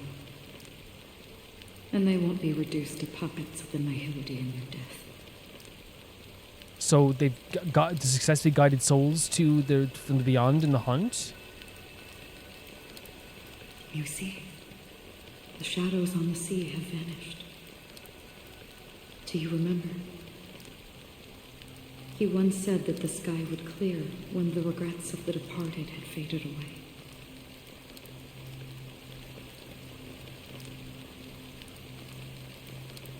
So, have they faded away? But it's still... Wait, sorry. raining. So we have that the Hunt followers resist even in death, but thankfully so they have guided lost souls to the lives beyond. And they were heroes in time. So they're saying like, hey, we've done this, so like, why is it still raining? I know. So, why is all this? Oh my god, that's the first time we've heard him kind of like have a sadder tone in his voice, right? Why did this rain choose me? Oh man. Because someone's regrets haven't been fulfilled, perhaps. So the rain is still here because of regrets. Unfulfilled regrets. Mortals who walk the paths are like sailors on a vast ocean, leaving behind a trail that creates countless ripples of possibilities. These ripples last longer than the fleeting lifetimes of humans. Mortals who walk the path are like sailors on a vast ocean, leaving behind a trail that creates countless ripples of possibilities. We talked about the ripples of, like ripples before, right? The idea of ripples in a vast ocean, and it's like the idea of like when you do something, it creates a ripple that leads to other things. And these ripples that happen like are like your memories of people remember you for. I remember Acheron talking about this idea before as well, right? It's like a ripple. An example of a ripple would be, having a child, I guess, and then you brought a child to the world that would do other things, and that ripple will last longer than, and you know what I mean? Like it's like, well, maybe not that. Maybe a better example would be like, say if you made a big change politically or something like that, that ripple will be felt forever. And for some, their presence leaves such a strong mark that it's reflected in the waves. We've heard this before, right? The idea that, like, again, it's like it's so powerful, it's so massive, it's so big, that's remembered forever. Sin thirsters, the obsessions of the Pathstriders. They emerge from the depths of Ix, seeing themselves as masters of their own destiny, unknowingly repeating the actions of their past lives. And she did say this before as well, right? About the Sin Thirsters and yeah, emerging from the depths of Ix. They emerge from the nihility and head toward it, leading purposeless lives. However, these hollow phantoms, they have journeyed with me for such a long time. So she's saying she's been journeying with the Sin Thirsters? Oh. So this is how it is. Whoa. I'm already dead. So he was a Sin... Wait, are they saying that he was a Sin Thirster as well? That he was trying to, like... So that's why the rain is still here, because he's still repeating the actions constantly of his past life? Is that... Oh my god. Is that the truth?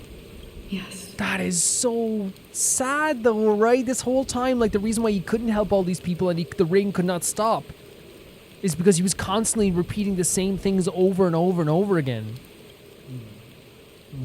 You watching over me? This is my duty as the Watcher of the Acheron. The Watcher of the Acheron? I'm guarding the path to the abyss of the nihility, guiding every soul reluctant to become one with it. Back to this side. Wait, so is he saying that, like, anyone who she's stopping people from becoming one in the hills, or she's helping them? But if this is what the departed ones expected, should you try to change it? This form looks so cool as well for Acheron. I don't know.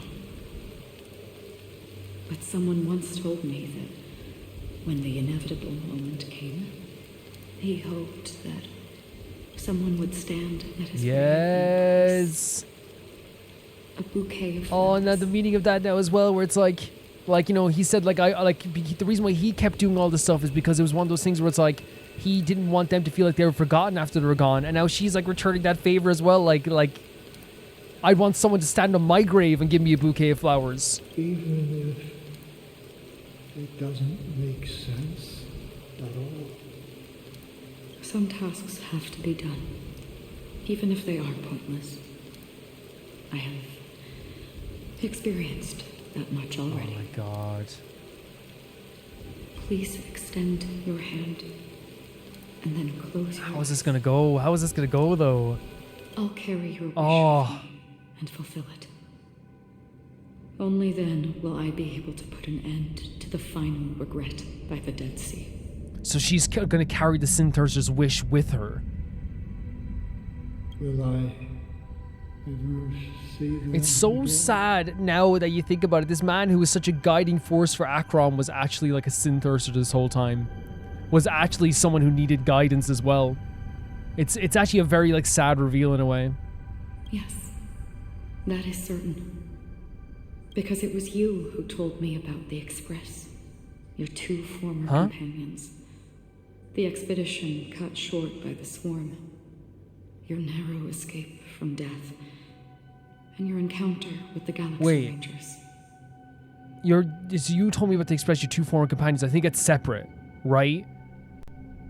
So it might not be the companions on the Express. And Penacony, the hometown to which you could never return. Wait.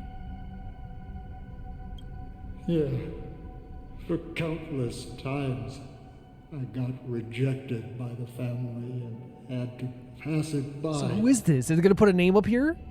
But I knew that my companion was still there. Alone. Mikhail? Are you still there? It's, oh my god, he was a trailblazer. He was. It's Tiernan. Wait, oh my god. He could never return to Penacony. He got rejected by the family.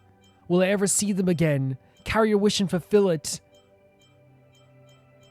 Does that mean Acheron's like want to save Penacony as well, is also carrying Tiernan's regrets with her as well? Take my hand.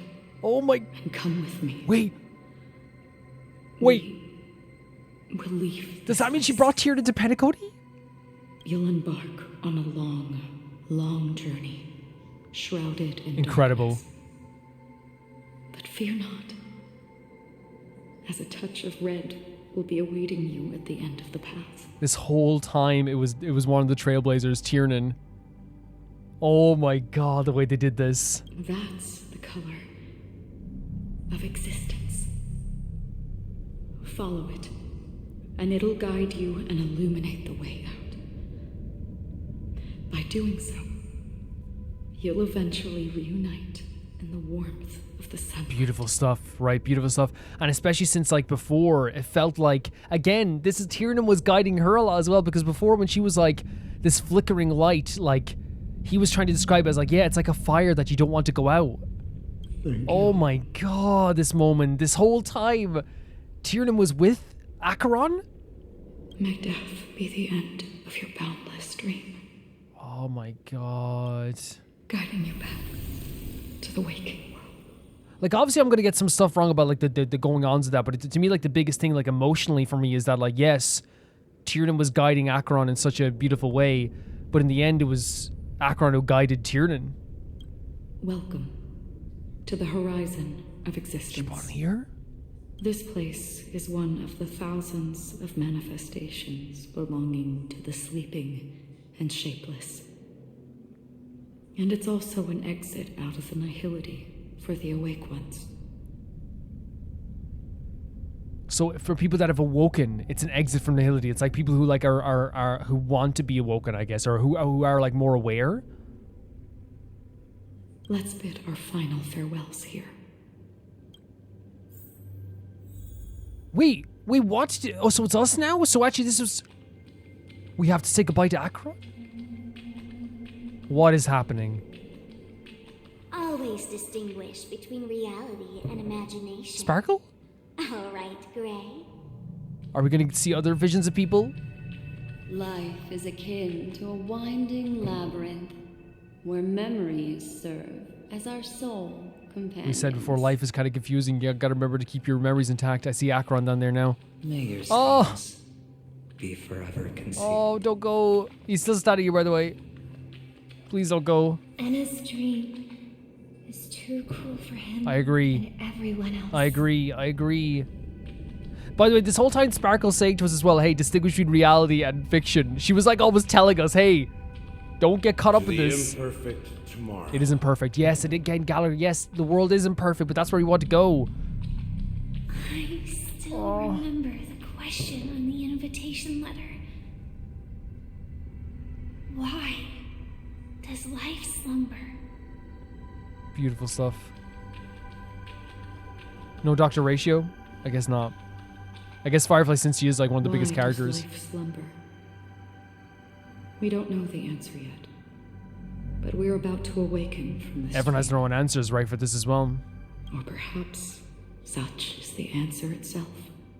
I think one of the answers, the reason why life slumbers is because the world sucks. You know what I mean? In a lot of ways. Leave this place. Return to where you belong. And awaken Penacony from this. But what about you?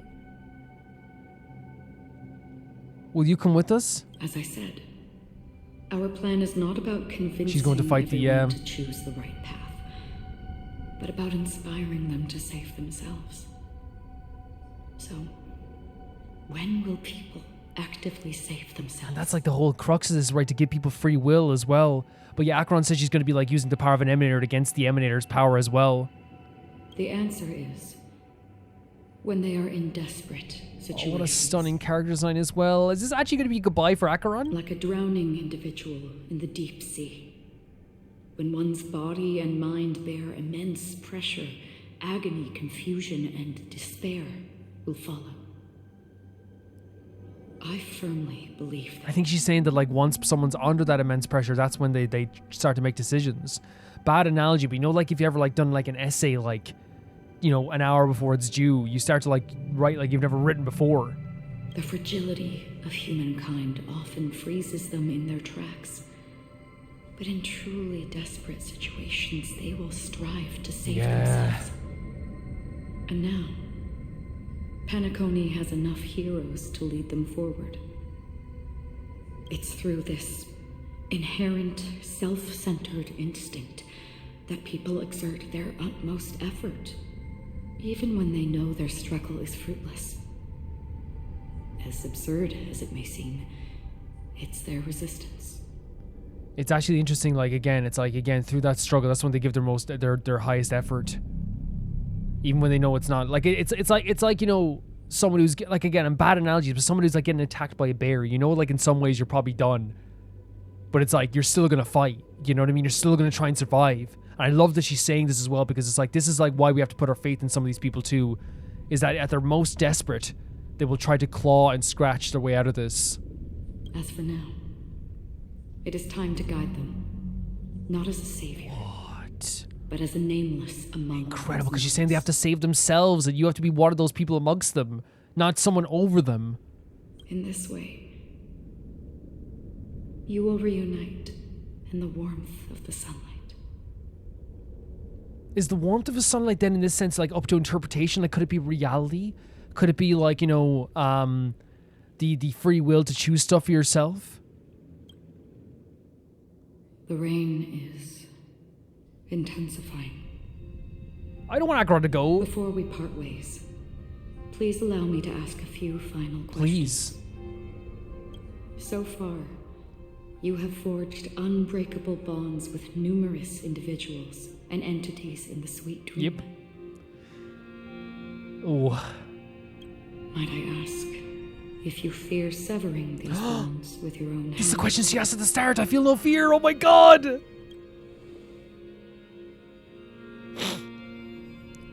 If there is a vast, lifelike dreamland that is virtually indistinguishable from reality, a realm without death, where everyone can attain the happiness and fulfillment they deserve, living blissfully ever after, I would ask, would you wish to stay? I would never want to live in a dream. Oh my god, these again, there's no choice, by the way. This is the determined Stell in this moment as well. Imagine if this holy hell splendid dream were fated to fall apart. Friends, family, strangers, followed by the gentle breeze, soaring birds, the stars, and ultimately yourself. Everyone and every face they remember, the joy and the heartaches, oh god, the vows sealed and those left hanging. Acheron. All will inevitably march towards a predetermined ending. If you had grasped the journey's finale right from its inception, I would ask, would you still embark on this journey? So everyone and every face they remember, a joy of heart. So it's saying that if is it saying that if the dream falls apart, then everyone is going towards a predetermined end. So you have to know that there will be an end after this. I would blaze a trail without hesitation. Stell, oh my freaking god. And the smile. I'm glad. The answer itself doesn't matter. What matters is that you've made. And especially with someone like Acheron, who is like, you know, has forgotten so many people that she's loved as well to ask this question. And she asks it with such like somberness as well. but it's so incredible bringing back the questions from the start of this whole journey. I'm bringing it back here. It's incredible. Listen, touch, and ponder. And therein lies the sensation. Cherish it, because that's what makes us exist. Right. Such is the only answer humans can offer when facing the nihility. Because the nihility, obviously, the idea of nothingness, the idea of returning to nothingness. She's saying the only thing that makes us truly exist, not the only thing, but one of the things that makes us exist is the idea of like listen, touch, and ponder, which I think is actually so interesting, which is like feel things are real, listen to people's real feelings, ponder the truths of this world and like all these mysteries, like that this is something that makes us exist. If the nihility represents the primal fear of life, rendering any lofty convictions insignificant under their imposing shadow,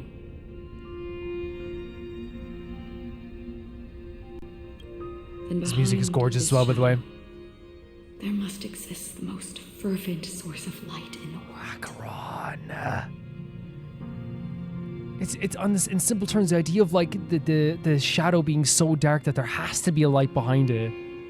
I'm gonna miss this character. What an amazing, incredible character she has been. Incredible. Just as every life that edges closer to death fervently approaches the end of the nihility,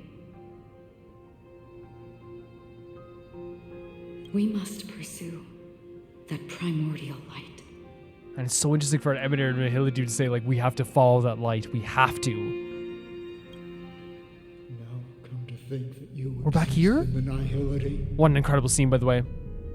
and you watch over others to depart it.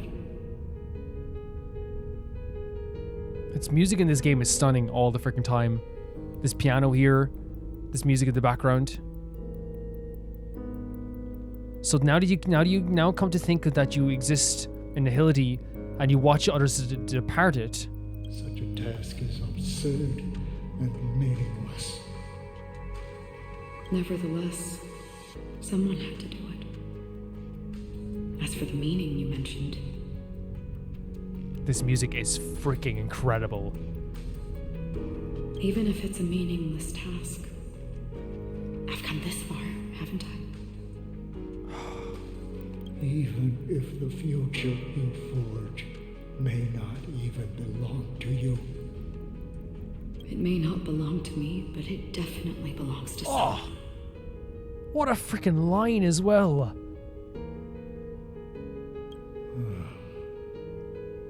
What hardships you must have experienced. Like, and this is to me Acheron. This is Acheron's story. The idea of like so many hardships, forgetting so many people they've loved. What people might see as a pointless endeavor, watching over the sin thirsters following her as she tries to relieve them of the regrets. You know, watching over people as they head towards the nihility as well. Like all of this stuff, all of these horrible things that she's witnessed and experienced. But like, I think more than anyone, even more than a trailblazer, she has the heart of a trailblazer, keeping going forward, moving forward. Like this line here, it belongs to someone. I've come this far, haven't I? This pushing ahead. Even if it doesn't help me, it has to help somebody else. In that case, allow me to do something meaningless. What does that mean? Please, tell me your name. Wait. They had the question marks in the credits. Perhaps my existence will vanish in the next moment, and nobody will remember This freaking music. this conversation or your answer. Are we actually going to hear Acheron's name? But I believe Oh, your name should be remembered. fuck.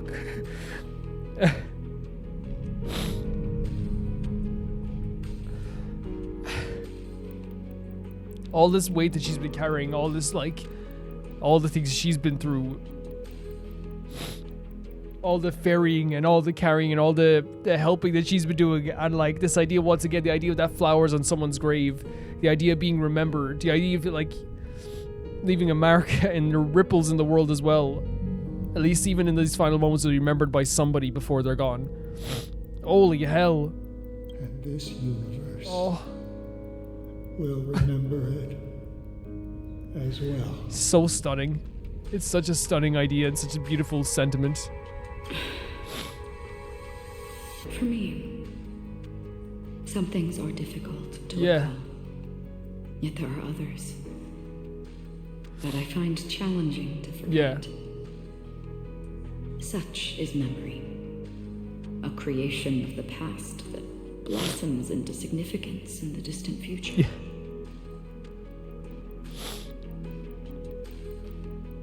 So here's like the idea of memory is like the stuff that you've done leads towards the future. I remember that marks the start of my journey. The origin of the vibrant red hue in my life. And the most fervent element amidst every tempest. That's my name. What? Raiden. Ozanmori. May.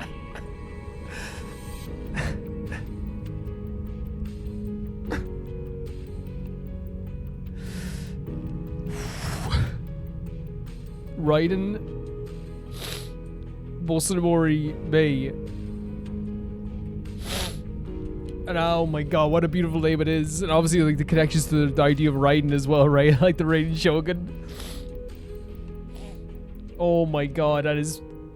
I didn't think we'd ever hear this. Raiden Bolsonaro Bay. Stop. The golden dream is getting restless. Oh, the rain.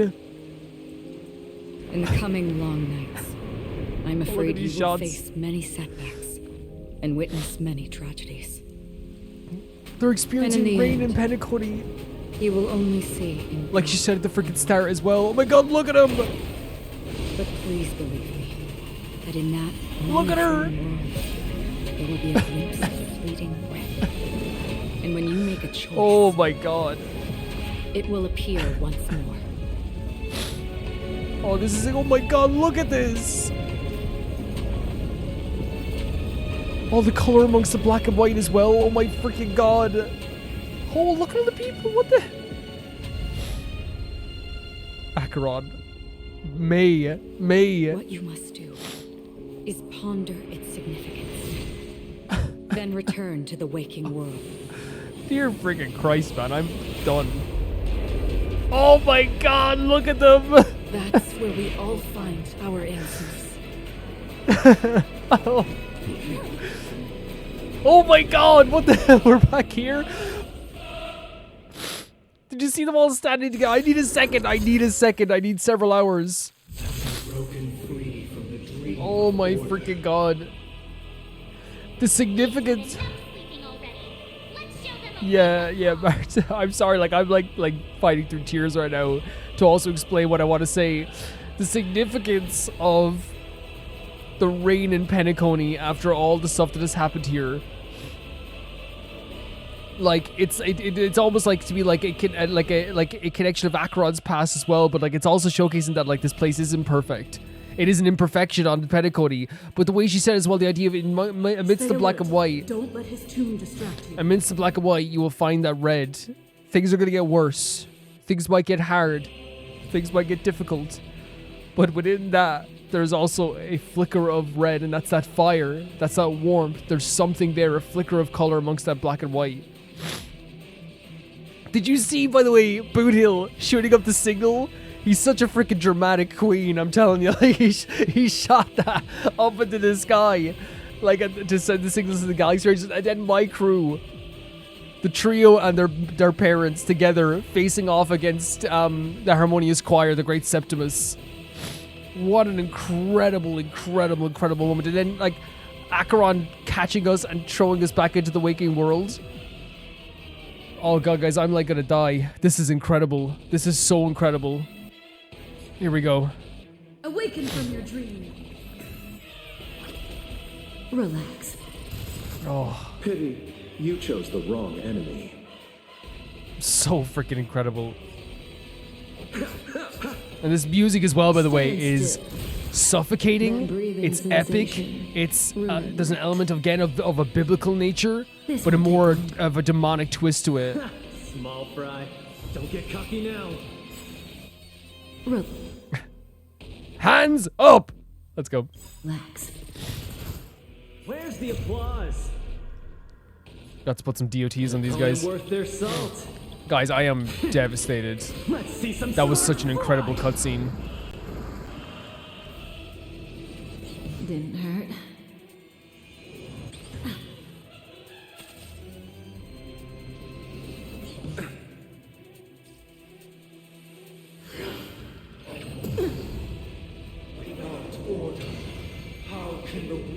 Without order, how can the weak be righteous? Again, once again, saying we need order. We need this order. Allow me to see you off. It's not going to do much. We might as well restore anyway. Abyss flower, bloom. Thanks. You're too good to me. You're too good to be. Is hilarious. May as well kill them all. May as well kill them all. Let's go. Look at that. Incredible. Oh. And we got to build up that shield as well. Snap out of it. Stand still. This music is also like there's like a little bit of heaviness to it as well. If you have any objection, feel free to make your. I don't believe you that we're free to make our case. I don't believe it. I don't believe it. Never left. Time to say bye. Boom. Look at that shield breaking down as well. This is always so cool as well, isn't it? Listen to our song. This is actually really cool, the stuff with the hat. It kind of makes me feel like Aventurine as well. Oh, we get to see this as well. We get to see this. Look at her, look at Stell. And look at Clocky as well, this is so fun.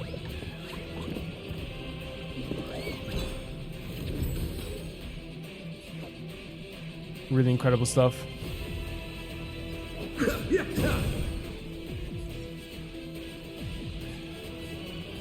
Oh, they still have DOTs on them as well. Lovely bit of damage there as well. And we get another shield for that too. Oh, they got like 3 health bars, by the way. we gotta kill some things. Oh no! Don't put Kafka to sleep. She's like my main damage dealer. The dead will return. Not very fair. Do you like that? That which is seized must Heck be yeah. repaid. I could take you one arm only. Disorderly noise. Everyone, keep up with my tempo. Keep up my tempo. Oh my god, Stell, who are you? From your dream. Keep up my tempo, she says. Time to settle your accounts. Just one shot there to get this down.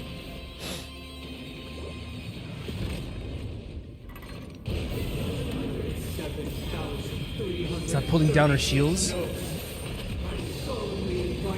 And that's all the people. That's all the people under Ina, right? All the people under Ina. This won't take long. Small fry. Don't get cocky now. Get some DOTs in there because we don't have samples, so we're not getting that like DOT Where's stuff the anymore. applause? An opponent worth their salt. Because he's like, you know, Sampo and Kafka together is like such a fantastic combo for me. It really is. I'll take the lead. Listen to our song. I love that so much. I love she just throws hats at people. It's hilarious, really. Didn't hurt. Kafka saying didn't hurt is so childish in a funny way. Didn't hurt.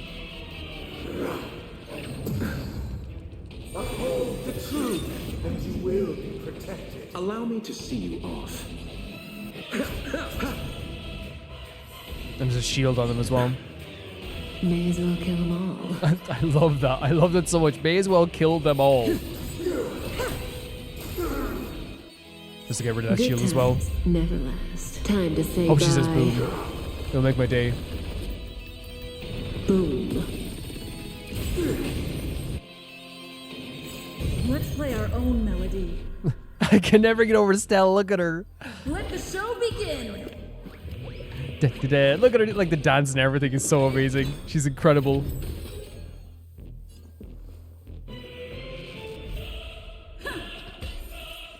Relax.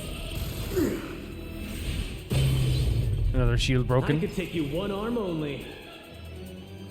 I'm sorry, but this music is incredible. Snap out of it. It's so incredible. All things are part of the melody. Hit me with music, why don't ya? Indistinguishable from reality. Can it still be called Yes! illusion? Yes! It can, and it will. Eternal sleep is Even not if it's the great, end. even if The it's great for dead sub, it's will still an illusion. return. That's what it is. It's an illusion.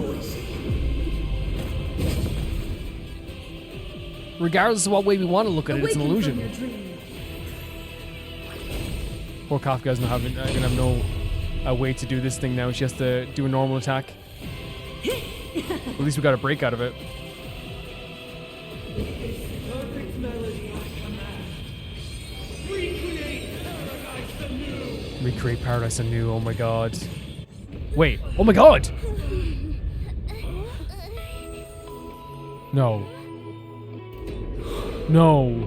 Music. No. A bird feather? There seems to be another Stop. kind of sound coming into the Order's symphony. What? What? Penacony's first and last district. This is not happening. Oh my god, she sounds amazing. She literally came in and sang a song. Her vocal performance used the horizon's echo from afar to attack the enemies. Oh my. This is stunning. This is stunning. This is inspired. This is creative. This is beautiful. It fits with the theme. It's freaking insane. It's so freaking good. Do you hear that? Stay alert. Don't let his tune distract you. To block his tune with her tune. To save her brother. Those imprisoned in Let's see their it. dreams are awakening for freedom. With the Trailblazer Oh my god. Yes. Yes. You have heard their cries. This is not the paradise Oh. they hoped for. This is stunning. They don't know where they should be heading. That's why. I No. have to become the lone star in the sky to guide You don't them. need to be that at all. That star must hang in a perpetual night of solitude. Tell him, Robin. Tell him, Robin. Robin knows you don't want this and you shouldn't have this. You shouldn't have to do this. This is beautiful, by the way. What a way to have like Robin get through to try and get through to her brother. With song, with music, blocking his music. Absolutely incredible. Listen to our song.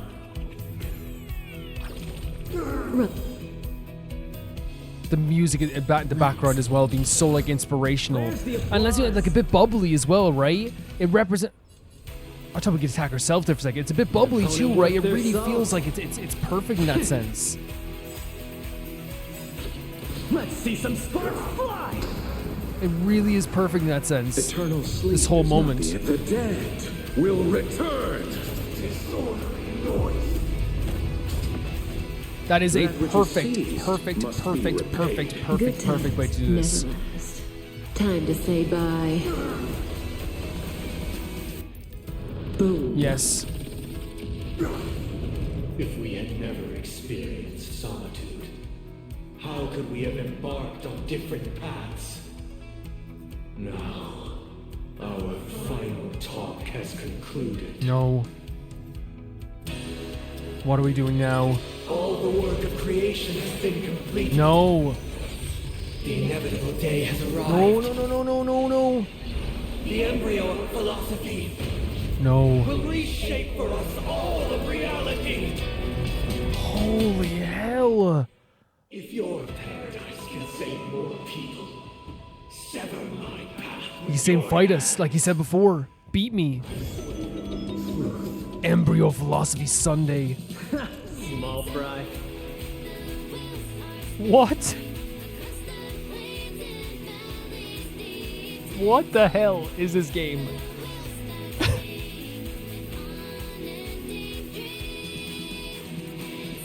Do you hear this? Are you? I'm not the only one.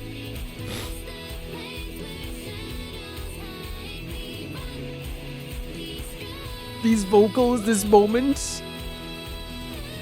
Her voice. Throw a punch, it'll be curtains, friend. What am I supposed to? Am I supposed to like live after this? Like.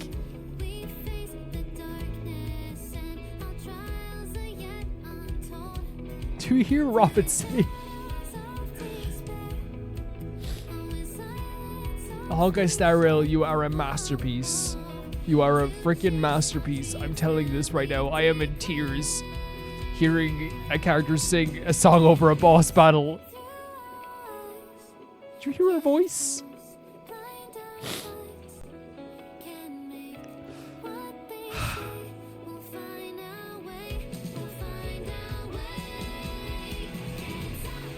Jesus Christ, this is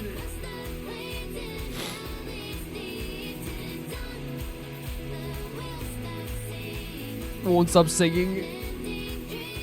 This is beautiful. I'm sorry, I'm taking a moment just to listen to this as well, guys. This is amazing. Okay, we have to break the shield. Oh, her voice! Break as many layers of new toughness as you can gain to gain a shield and resist damage from it. Okay. So we have to do 925 damage, is that it? Oh my god, her voice is so amazing. Need a hand? My pleasure!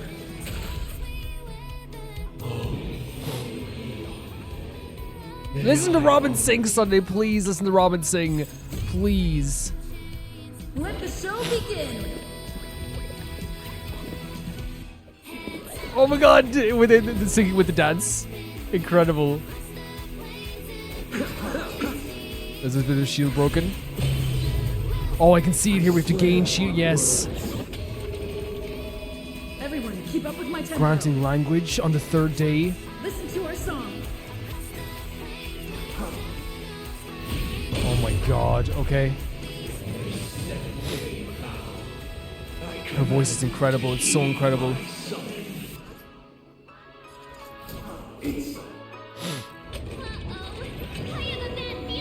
Do we have enough of a shield?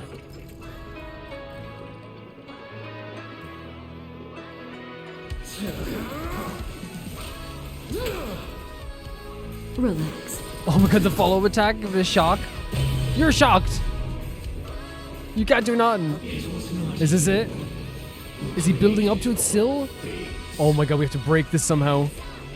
This is insane what they've done with this music. This is one of the best boss battle themes in history.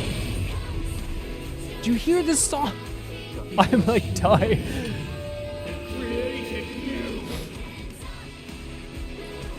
I cannot express how incredible is what they've done with Robin's song here to place us over this boss battle. I cannot even express enough how incredible it is. What they've done is a masterpiece of the highest order. It is a thing that I would never even hear someone's critiques anymore about this game. It's over. All my critiques mean nothing now as well. They're done. Awaken from your dreams. Absolutely incredible stuff. I'm gonna get to do this again with the train. Like, blasting a train through his chest is insane. Is it 8 days he has to get to? Oh my god. Wait, is that the great one? We survived it. Oh my god, that's such a cool attack. I can't, every time I hear the vocals, I get back into that mode. It's incredible. Small breath, don't get cocky now. Stand still. Yes, oh my god, it's broken. Time to settle your accounts. Receive. Robin, divinity. you are beautiful. You are so beautiful, and I love you so much. Listen to our song.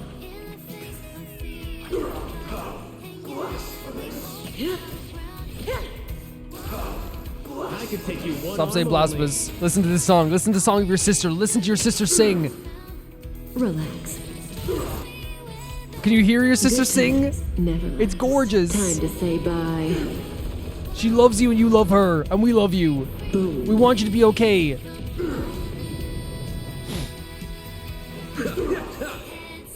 Everyone, keep up with my tempo. I'm never gonna get over this. From your dream. Like, what they've done with this is incredible. The weakness of humanity cannot be redeemed by others. Let's go, yes. Eternal sleep is not the dead will return. I love the idea of canonically Lucha being here in a way. Let me help out, guys. That which is seized must be repaid. Let's play our own melody. Let the show begin!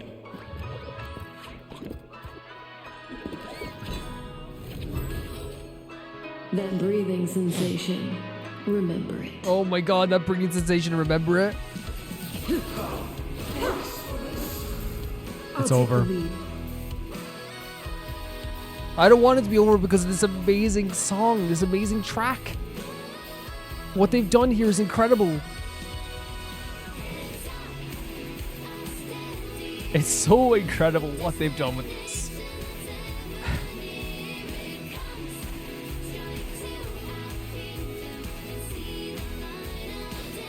I have nothing but praise for this. Thank you for this. Thank you so much, Honkai Star Rail, for giving me this experience. Thank you so much. Look at the crew all standing together as well. Why does life Oh, that question. Stell? Because someday. Is this Sparkle? What are they? Oh, Dr. Ratio. All the Galaxy Rangers are showing up. We will wake up from our dreams. Yes, let's go. Sunday.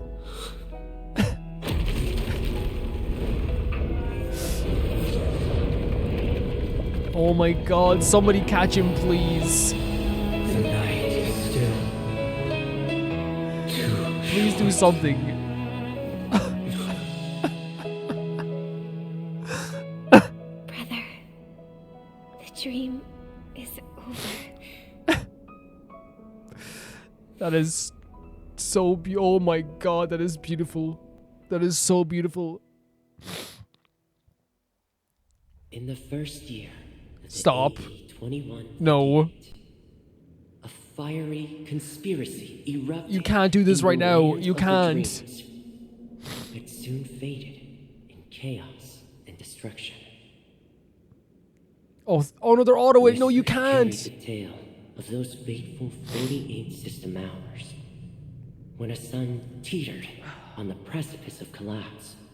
A paradise stood on the brink of destruction, and a world was poised to surrender to its new Who master. approved to do this right after this? Amidst it all, a body decayed, a pack of vultures gathered, and a brother and sister were doomed for long separation.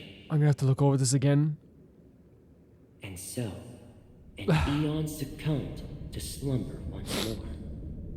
Some celebrated this fall, while others mourned. Among the insignificant Was this the fall of mere specks in Ina? the vast tapestry of the universe. It was said that this time, the Eon met their demise with dignity. As the cosmos bathed in the radiance of a pure dawn, a tempestuous storm brewed on the horizon. The chant of all for the Amber Lord grew ever louder. Yet, no matter how one contemplates it, time inexorably swings Klapan's colossal hammer in eternal cycles. The tale of the Astral Express reaches both its conclusion and a new beginning. Time marches forward, heralding the arrival of a new chapter in the history of trailblazing expeditions. Wait, this voice.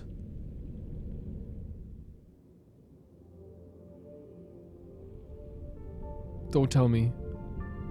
Brother, do you think the stars will fade away? This is the Sunday talking to Ramen. Can I just so because again I was so emotionally devastated at the end of that I don't think that it like, I'm not here to criticize something now. I'm not. I'm just gonna say that I don't think whoever proved to have a big lump of text after that, like, I don't think it was the time. I was like so devastated. Do you think the stars will fade away? Where did that come all of a sudden? This is Sunday talking again. Because the constellation that looks like a bird, the torrid eagles, looks a bit dim lately. Did you see the way that she freaking caught him? It's the Torment Eagles. Don't worry, it's still there. It's just it's located in the inner ring of Penacony and can only be seen when spring and summer overlap.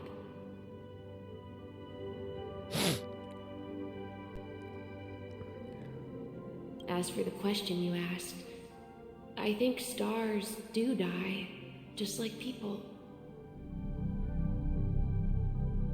But do you know, sister? No star actually belongs to the present. The light we see from them is from a long time ago. So, like, memories? Even after the stars perish, their light will travel millions of light years, spanning countless years, to illuminate the night sky of another world. Is this maybe I'm wrong, was this a reference of, like, you know, like what you leave behind? In our paradise, I believe there will be a star like that, shining with the same light. Its radiance will last forever. What the hell? And its name will be happiness. No, not just one star. We should have 2 stars. Or maybe even more. Yeah, you're right. It's a deal. It's a deal. Happiness. And that's what these two wanted. Not just for themselves, but for everybody, but they wanted it in different ways, and that's happiness. It's a deal then. This is our promise.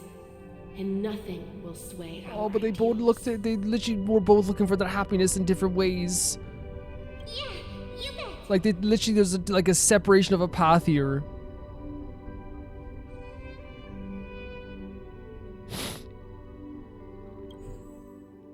Penacony did.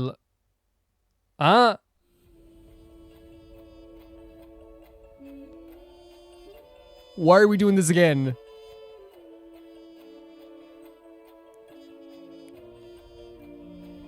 It's gonna say May, it is. And it says Kakamasha as Adventurine. Argenti making a cameo appearance. This is crazy. Script supervisor by Elio. What a supervisor. Elio, please give me your business card.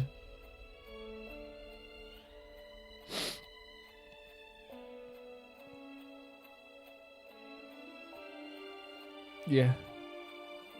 An ex-surveyor aboard the Ashley Express, a young scholar brimming with enthusiasm and curiosity, hailing from the Zora universe. Oh my god, enlightened by remembrance and dominated by the academic cliques. She majored in Memoria dynamics to seek out the broader and documented possibility. She joined the crew of the Ashley Express to build Astana and launched her career into Memoria. Towards the end of the War of Independence, she plotted to shuttle her own spirit into the memory zone and search the secrets about the primordial dreamscape.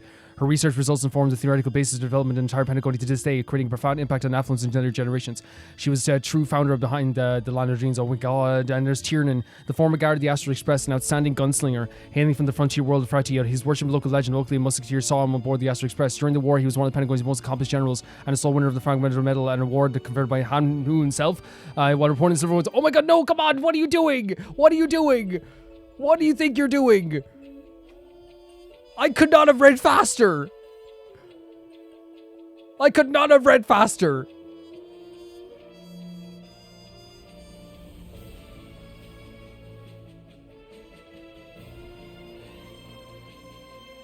I'm gonna have to save this as well. I don't know what that's about. Like, it's stuff that I really want to see. But if the crux of this is that they will be remembered, that their names will be remembered, that there's flowers left at their grave. What are we doing now? What is happening with this game? It's a pleasure to hear your voice again. Congratulations. You've become the biggest winner of this Jade? Are you calling this to poke fun at me? Don't, Aventurine. Set yourself free, buddy. I'm just impressed. Not only did you venture alone into Penacony and discover the truth of Dreamflux Reef, but you also managed to escape with the help of that Knight of Argenti, Argenti! Remember the recording you received from your Trailblaze friend? It's now the most valuable chip in this game. Huh? However, this came at a high cost. Losing a cornerstone is a hefty price to pay. Diamond just called a meeting to discuss what to do with you. Diamond can get his butt kicked for all I goddamn care. What are you gonna do with him? My Aventurine, nothing. Nothing. Nothing. What are you gonna do with him?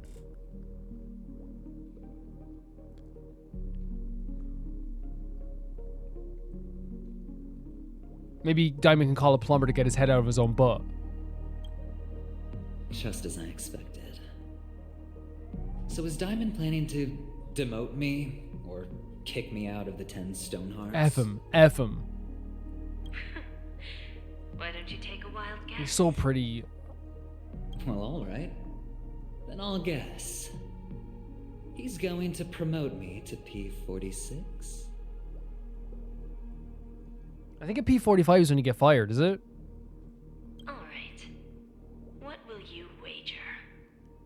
Are we talking about an actual bet here? I don't want to wager anything just so that you can swindle it all in the end. But if it's just a friendly bet, I'll put on the line what I did when we first Don't. met. I'll bet my life. Wait, is he saying that, like, he could be free? Interesting. But since it's Diamond's call, no one can predict the outcome. Because I don't want him still gambling his life away, you know what I mean? I hope that this is like a step towards freedom. I'm on my way to Penacony. Once everyone is settled, we'll return to Pier Point for the final showdown. Sounds like I'll be out of the action for a while. Finally, a chance to kick Please. back and relax. Please relax. Yeah. Leave everything to me and Topaz, child. Thanks to you, as soon as the Jade Stone was delivered to the family's compound, we finished up our preparations. So the IPC are still getting stuff done. The seeds we planted have taken root. Oh my god. Soon, it'll be time to reap the reward. So it's not over again. It's not over again. Huh? What? Is someone listening in? Let's wrap it up for now. Looks like I've got a visitor Who? here. Who is it? Oh, Boodil. so many surprises today. Didn't expect a Galaxy Ranger and wanted criminal to show up He looks a here. bit angry, doesn't he? But yeah, the IPC are still trying to get something out of this as well. Probably trying to get Penacony. One who managed to take out 2 IPC members under the noses of our fleet. Good. Do you understand what that means? Screw wubba boo, I just put him to sleep. Don't try to intimidate me with that nonsense. Besides, I've taken down more IPC lackeys than the residual value you squeezed. And I don't mind adding a few more zeros to my wanted poster. He gives the vibe of somebody who does not care about that. I have a question for you. Be honest now, or I won't think twice about putting a bullet in your fudging head. Please don't. Please don't. Look, I know he's not, but don't. Tell me, where is Oswaldo Snyder? The head of the... Is this someone in the IPC? So he's looking for someone within the IPC. Wake up! Oh my god, Marge. If there's someone I'd love to wake up to, it's Marge. Thank you so much, Marge. Hey, wake up! The sun's frying your This is the same thing she said to us when we woke up. We were in Ina's dream. Are you okay? Can you hear me? I didn't hear a peep from your room, and it really freaked me out.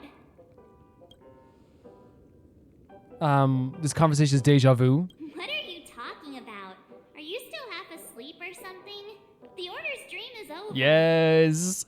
I genuinely mean it. Like the only thing would be better than getting woken up by March is being woken up by March and Don Hong together. Even though it's been a day, I still break into a sweat when I think Oh, it was insane. Our trailblazing expedition almost ended in Penacony. It was absolutely insane. Without all the help of everyone together, it was done. I'm so jealous that you got a good night's sleep. I was traumatized and too scared to even close my eyes.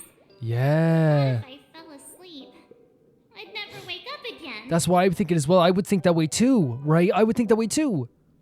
That'd be my first thing. I'd be like, what if I fall asleep and I'm in a dream again?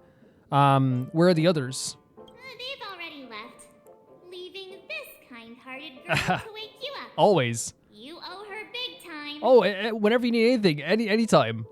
The Stellaron was sealed while you were sleeping. The ordinary people in Penacony have no idea what happened. They just feel like something's missing from their memories. Right, okay. That's a very interesting way to do it, isn't it? The family's official statement was like, the Charmony Festival was attacked by an unidentified Stellaron Oh my and God. came to a halt. After all, they can't just reveal the truth about the Order. Yeah, I think they're trying to protect people from the idea of this as well, I guess. But I still always aim towards the truth. I remember I had that same argument back in Balabog, but I ultimately will support, I guess, what is best for everybody. Remember I made that same thing. I was like, let's tell everyone the truth, you know? Now, all the major lineages, except for the Oak family, are dealing with the aftermath. The family has invited the crew to the Radiant Feldspar as witnesses for an important meeting. Oh my God, how about the family just freaking stops with the meetings for 2 seconds and figures out what they want to do with their lives? Without hurting people, without trying to act like they're better than anybody. You know what I mean? Figure out your life before you have a meeting. I'll give you 3 weeks. 3 weeks, go think about it. Go on a retreat, go up a hike. Think about it. I'm not saying they will lecture us when we come in there or they'll try to be uppy about it, but if they do, I swear to God. Everyone's waiting for you, so hurry up and pack. We're leaving as soon as you're ready. So yeah, Penacony's not over. Penacony's not over. We still have the IPC mystery. So there it is. That quest is done. And now we started. Farewell. So this is going to be like the epilogue story. There it is. We got an Eidolon? Is that an Eidolon?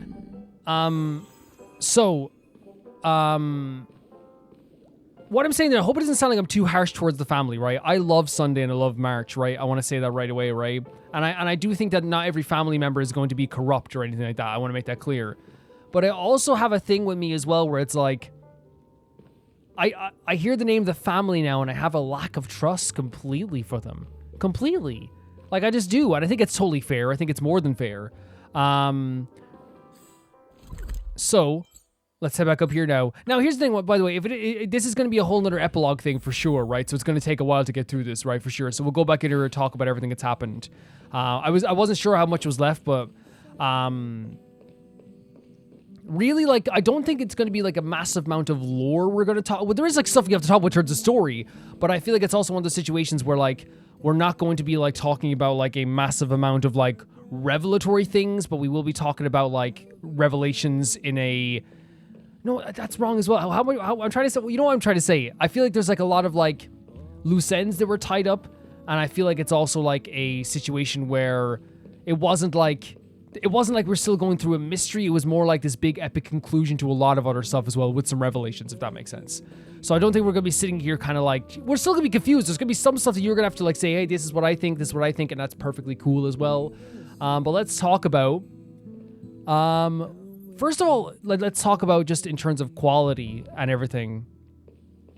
I want to say that in terms of the battle we just had there with the boss battle, when I think of incredible boss battles that I've had in my life, and I've had a lot of them because I have played JRPGs and turn-based JRPGs my entire life. I have, since I was a kid, I played turn-based JRPGs. Since I saw Final Fantasy VII being played back when I was a kid up in my friend's house, to then when I bought Final Fantasy X for myself.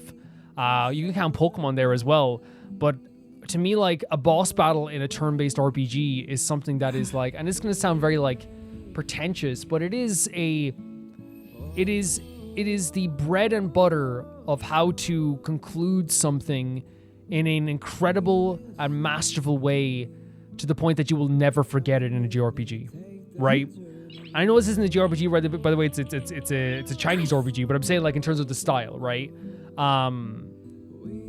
And if you want to make me remember forever what you did in your story and what you did in your boss battle, yes, 100% it's gonna be that situation where like when someone says it, like, hey, do you remember like this boss battle? You go, yeah, that was a cool boss battle, it was incredible. But I think like it's safe to say that like this was the best boss battle in terms of its setting and its surrounding stuff and the beauty of it and the music and the encounter and the story behind it. I really feel like this was the best boss battle of Honkai Star Rail so far. And it is because there was a story behind Sunday trying to get through to Sunday. I love how they didn't shy away from saying that Sunday is a victim in this too. We need to get Sunday out of this situation also. And the music of Robin trying to get is not only like creating like a harmony amongst us and giving us a power of like trailblazing forward. Not only was it the entire Astral Express crew canonically standing, not the entire crew, I know there's Pom Pom as well, standing together, facing towards this enemy, locked on together. The three kids and their parents, right? Not only was there that, there was Robin's harmonious tune trying to get through to her brother. And if I could say, I know like there's like people talk with the bird symbolism, but let's talk with the bird symbolism for a second. As Sunday is falling from the sky, the same way that bird fell from the sky, the same way that when someone tries to fly and they fall, the same way when people watch other birds fly and Icarus burnt his wings. He flew too close to the sun and burnt his wings and fell.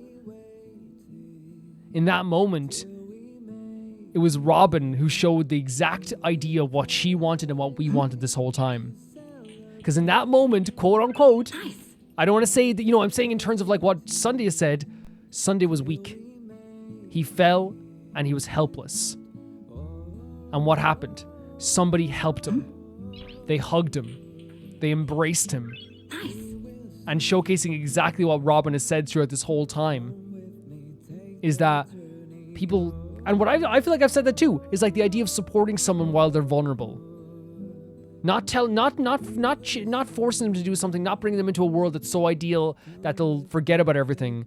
Giving them that support and helping those people and giving them a chance in life, right? And that's what Robin wanted to spread. Again, here's the thing, I want to make it clear as well, like the idea of like the spreading of the harmony, the idea of the harmony. I don't support any Aeon apart from Adrilla, right? Adrilla is my god, right? But like, I don't support any Aeon besides Adrilla. So I'm not here like spreading. It's like one of those things where like say like in real life with Catholicism, like a thing that's taught in Catholicism is to treat people well, right? Now, there is contradictions in that in the Bible as well, where like there's very mean stuff they say about other people and horrible stuff they say about other people, and also Catholics don't always act. In fact, we know this to be true. A lot of Christians use their Christianity to enact violence or to choose to do things or make choices because they believe that they're righteous in that way too. And you can say that as well about like any religion in Honkai Star Rail too, like the Hunt believing that they're righteous, that they deserve to be the ones to do this, right? That they have to be. They feel like they're like a police on the world. And it's because, again, it's like, well, we have the Rainbow Arbiter on our side. And it's like, and again, might doesn't equal right. It never does. Just because you're the largest population and what you're, you know what I mean? You know what I'm saying, right? And I think that's what we get from that is that, like, I personally believe in the ideals that some of the ideals that the Harmony teaches, which is the idea of, like, being helpful and helping the vulnerable and spreading that joy to people and giving them support, right? But that doesn't mean I follow the Harmony, if that makes sense. Sunday grabbed her brother as he fell from the sky, giving him that support in his most vulnerable moment. In that moment, he was the weak one. And it's so sad because he truly believed that he had to stand isolated above everybody. That he was the one that had to bear the burden of everyone else living in this dark, living in this idyllic world. That he had to be the one to do it. And it's so interesting because, like, we saw the conversation between two of them, and I feel like they had the same ideals of being like, let's create happiness in this world, let's get a happiness for each other.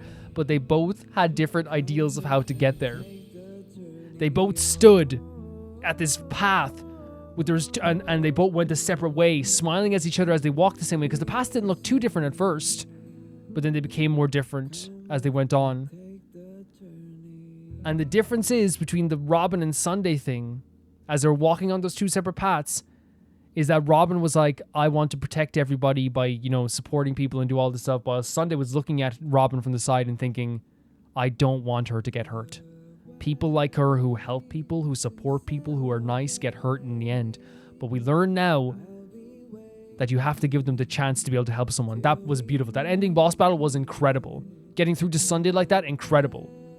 Grabbing onto him as he was falling towards his death, incredible. Because what did we have as well earlier on in the episode? Acheron grabbed our hand and dragged us up.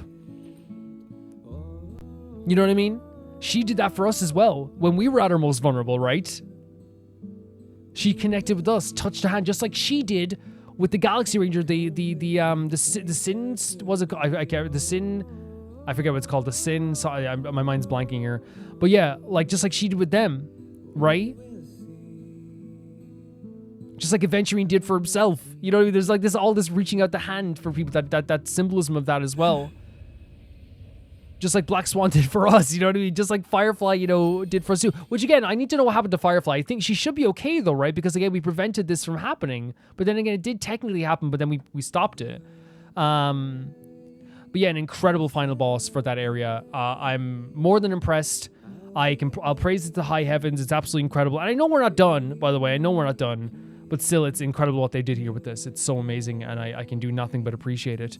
To talk about some other stuff that happened here, we found out that, like, again, we were in a fake dream, and the way we found out with that was because Misha, and again, it was one of those situations where I love the way they did this, where they said all along we were kind of like in like a, I believe it's like all along we were kind of in like a dream world that was kind of impossible to be made. So so what was happening is over time it was like becoming Ina's dream. And I totally get what they were doing there, is because I love that they said everything was still. I'm sorry I'm so erratic, by the way, guys. Oh my god. Take a breath, Calvin. Ooh. All the time they were like, it was kind of deteriorating into Ina's dream, I believe.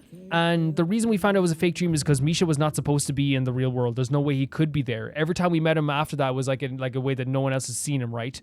So in those moments, it was like he wasn't actually supposed to be there. He could be in the dream, but he couldn't be in the real world, which is where he was. And now we think about it, it's like, yeah, that is a bit of a blop on that, I guess.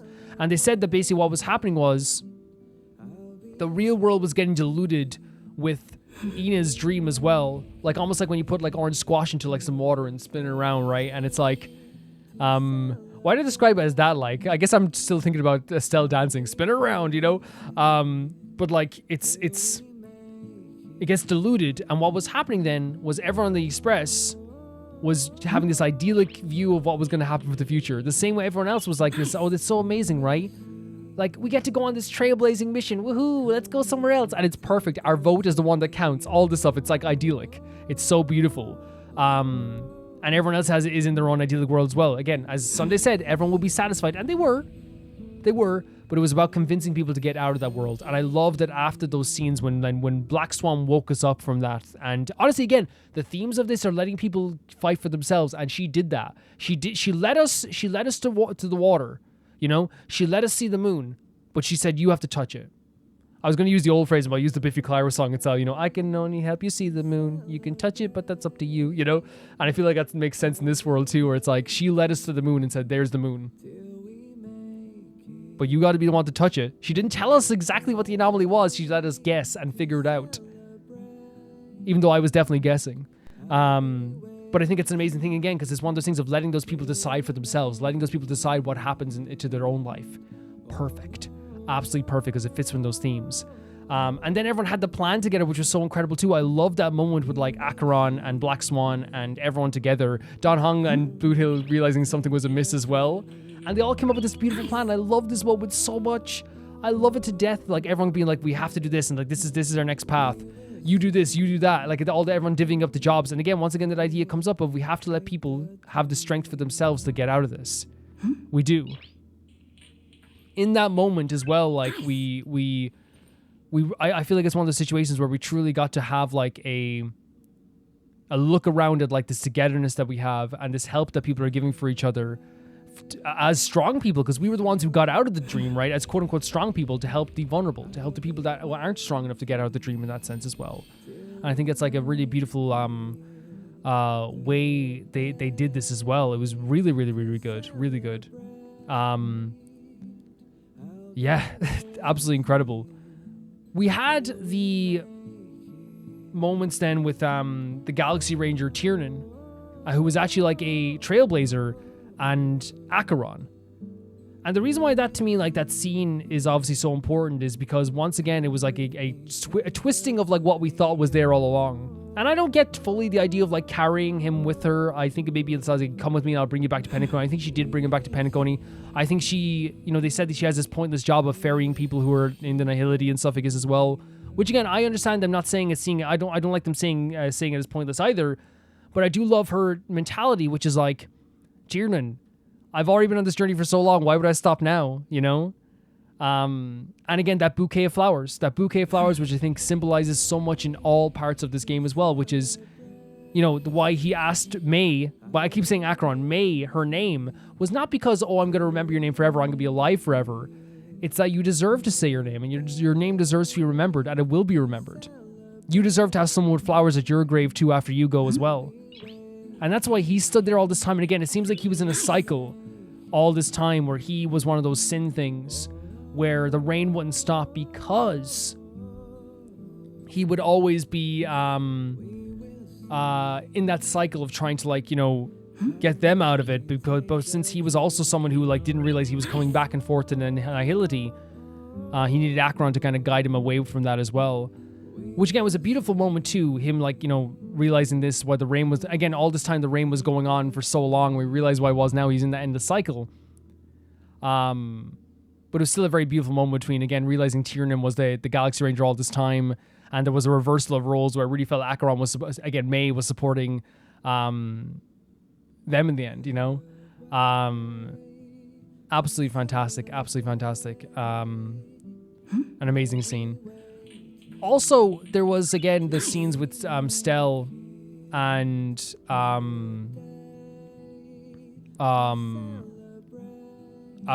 May in the area, you know, of that Nihility as well again.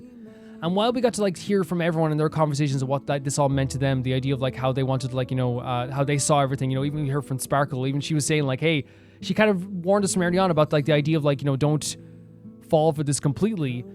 I really feel like it was a really well done sequence leading up to the idea of her asking the same questions that she asked us before, right? And telling us as well, once again, there will be, like, black and white. It's going to be black and white. Once again. There will be, like, black and white, which, like, this colorless feeling, this idea of, like, no color. But there will be that flickering amount of color, that red that you will see again. And to me, I see that as, like, a warmth. I see that as, like, the hope. And she saved us and pulled us up then into fighting with Sunday as well. And May, I believe, then was fighting against the power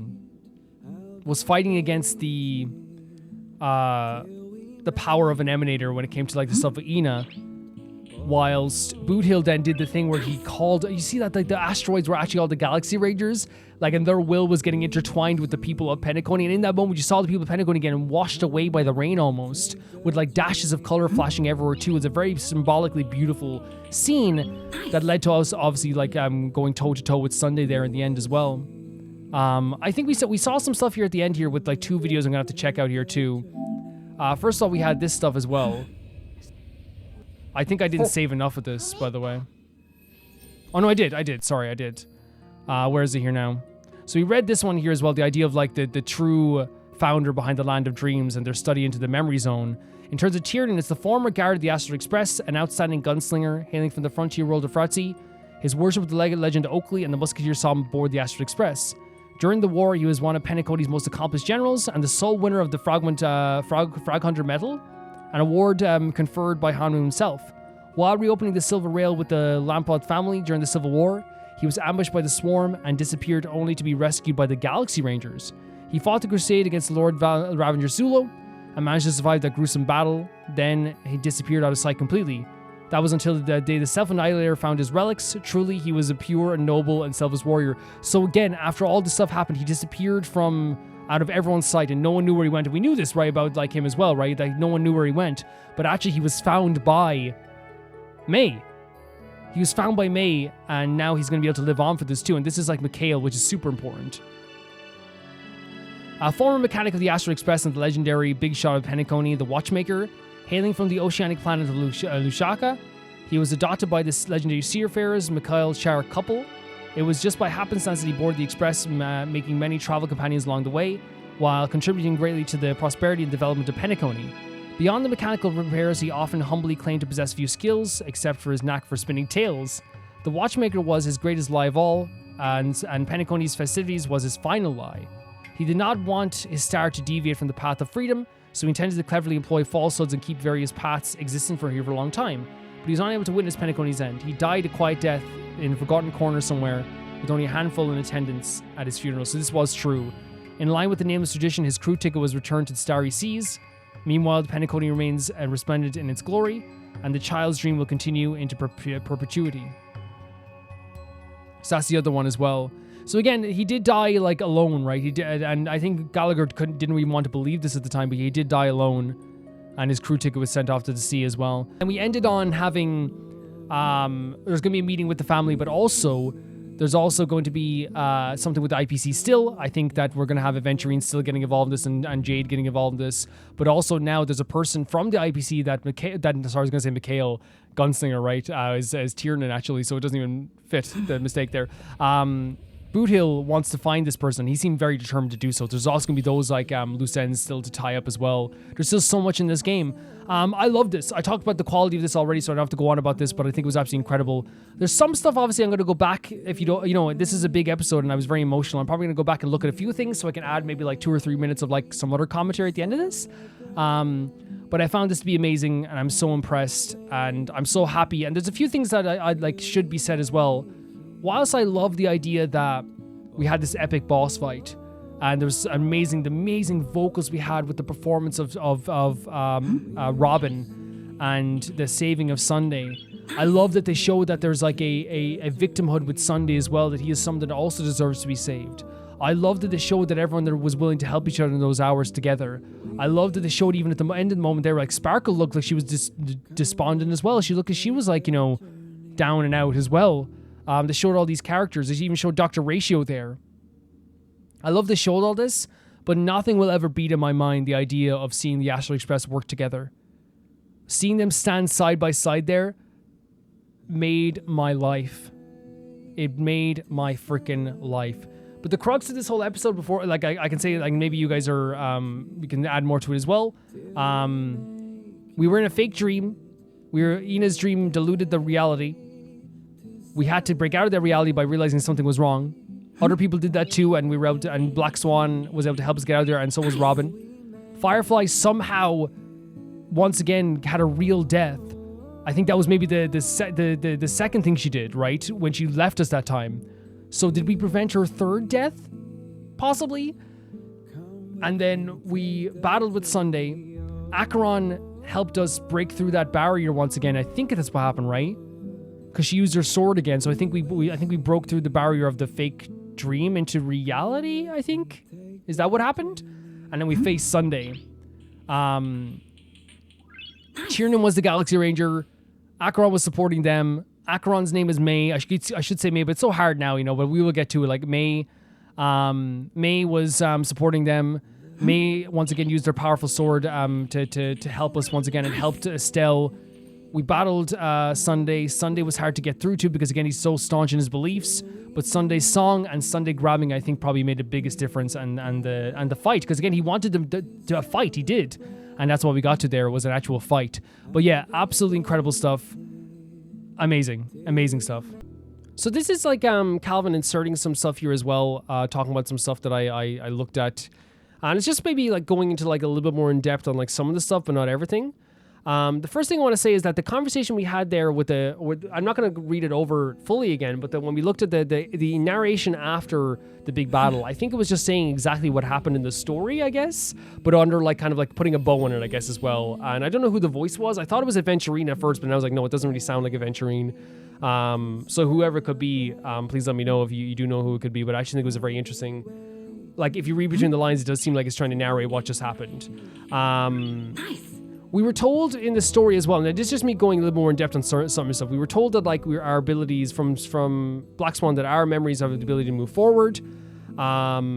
And it's like kind of this thing, through our memories, we have the future in them as well. And that's why our memories are so valuable. And I really did love that scene, by the way, of like us like trying to figure out that this was like a dream, that we were still in this kind of idyllic world. I love Black Swan kind of like, again, leading us to that fact instead of just like actually like, you know, telling us exactly what it was. It does add to the theme of like, again, allowing our characters to move towards the future. During the scene with... I'm talking about two scenes specifically more in depth if I can. That's the scene between the Galaxy Ranger, Tiernan and May, and the scene with May and Stell. And it might be a little bit out of order, but we'll talk about this now anyway as we're going through it. We talk more about the idea of rain. It lasted for decades, and I guess it's one of those situations where like they had guided this hunt followers to beyond. But the sky was supposed to clear up, but because it didn't clear up because of all the regrets that this character still had, he even said in a very sad tone, "Why did the rain choose me?" His regrets were like not fulfilled, basically. And they talk about the idea of ripples again, how like ripples can leave behind and make effects in the world. We know, but this is kind of like the butterfly effect as well. But it really feels like once again he was lost and May was guiding him in this situation. He is a sin thirster, basically. He was discovered in the scene that he was already dead. She was basically watching over him this whole time. And it really feels like, as I said, the roles were kind of reversed. But I think, actually said I was watching the Acheron River. So is Acheron actually the name of a river and like her task, rather than actually what her name was? So she just used it as a name, even though her name is May. She's the watcher of the Acheron River, basically what they said, guiding all these reluctant souls back to this side, who I guess were heading towards Nihility. And she even said this thing as well, like, even though like the task of like watching over him and protecting him seems pointless, she said like it has to be done, and I've already like done this, and she's going to fulfill his wish basically of putting an end to his regrets, and also putting an end to the regrets of the Dead Sea. And he asked even in that moment, will he ever see his friends again? And it's a very beautiful and somber moment. Later on in that scene again, after the scene with Stell, she says something like, the future may not belong to her, she says, but it belongs to someone. And I think that's such an important line, where it's like, I'm not just caring about what my future is, I'm caring about other people's future. And I think that also brings up the idea of the bouquet of flowers again as well, where it's like, even though like it's not my future, I think I would like someone to remember me after I was gone. And again, with that bouquet of flowers things, he asks her her name, so she can be remembered because she deserves it. And she says like she can't recall some things and some things she wants to forget, which to me leaves the idea of like a tormented past. It's very, very sad. The idea of like some memories you want to get rid of, but like the memories you want to keep are all gone as well. And she said like memories of the past are something that just kind of blossom to the future. And in that moment she said her name was May. It really feels like it's one of those moments where like that was his kindness to be like, I want you to be remembered as well. Even though you're helping other people in their future, I want your future to be something that's remembered as well. In a very, very beautiful sense. The location we were in with Stell and May was, I think it's called the Horizon of Existence. It's a manifestation that belongs to Nihility, and it's an exit for people who are like awakened, I guess. So people that are like awakened from the dream, I guess, in this sense too. She says in this conversation as well that like desperate situations means people will fight, which I totally agree with.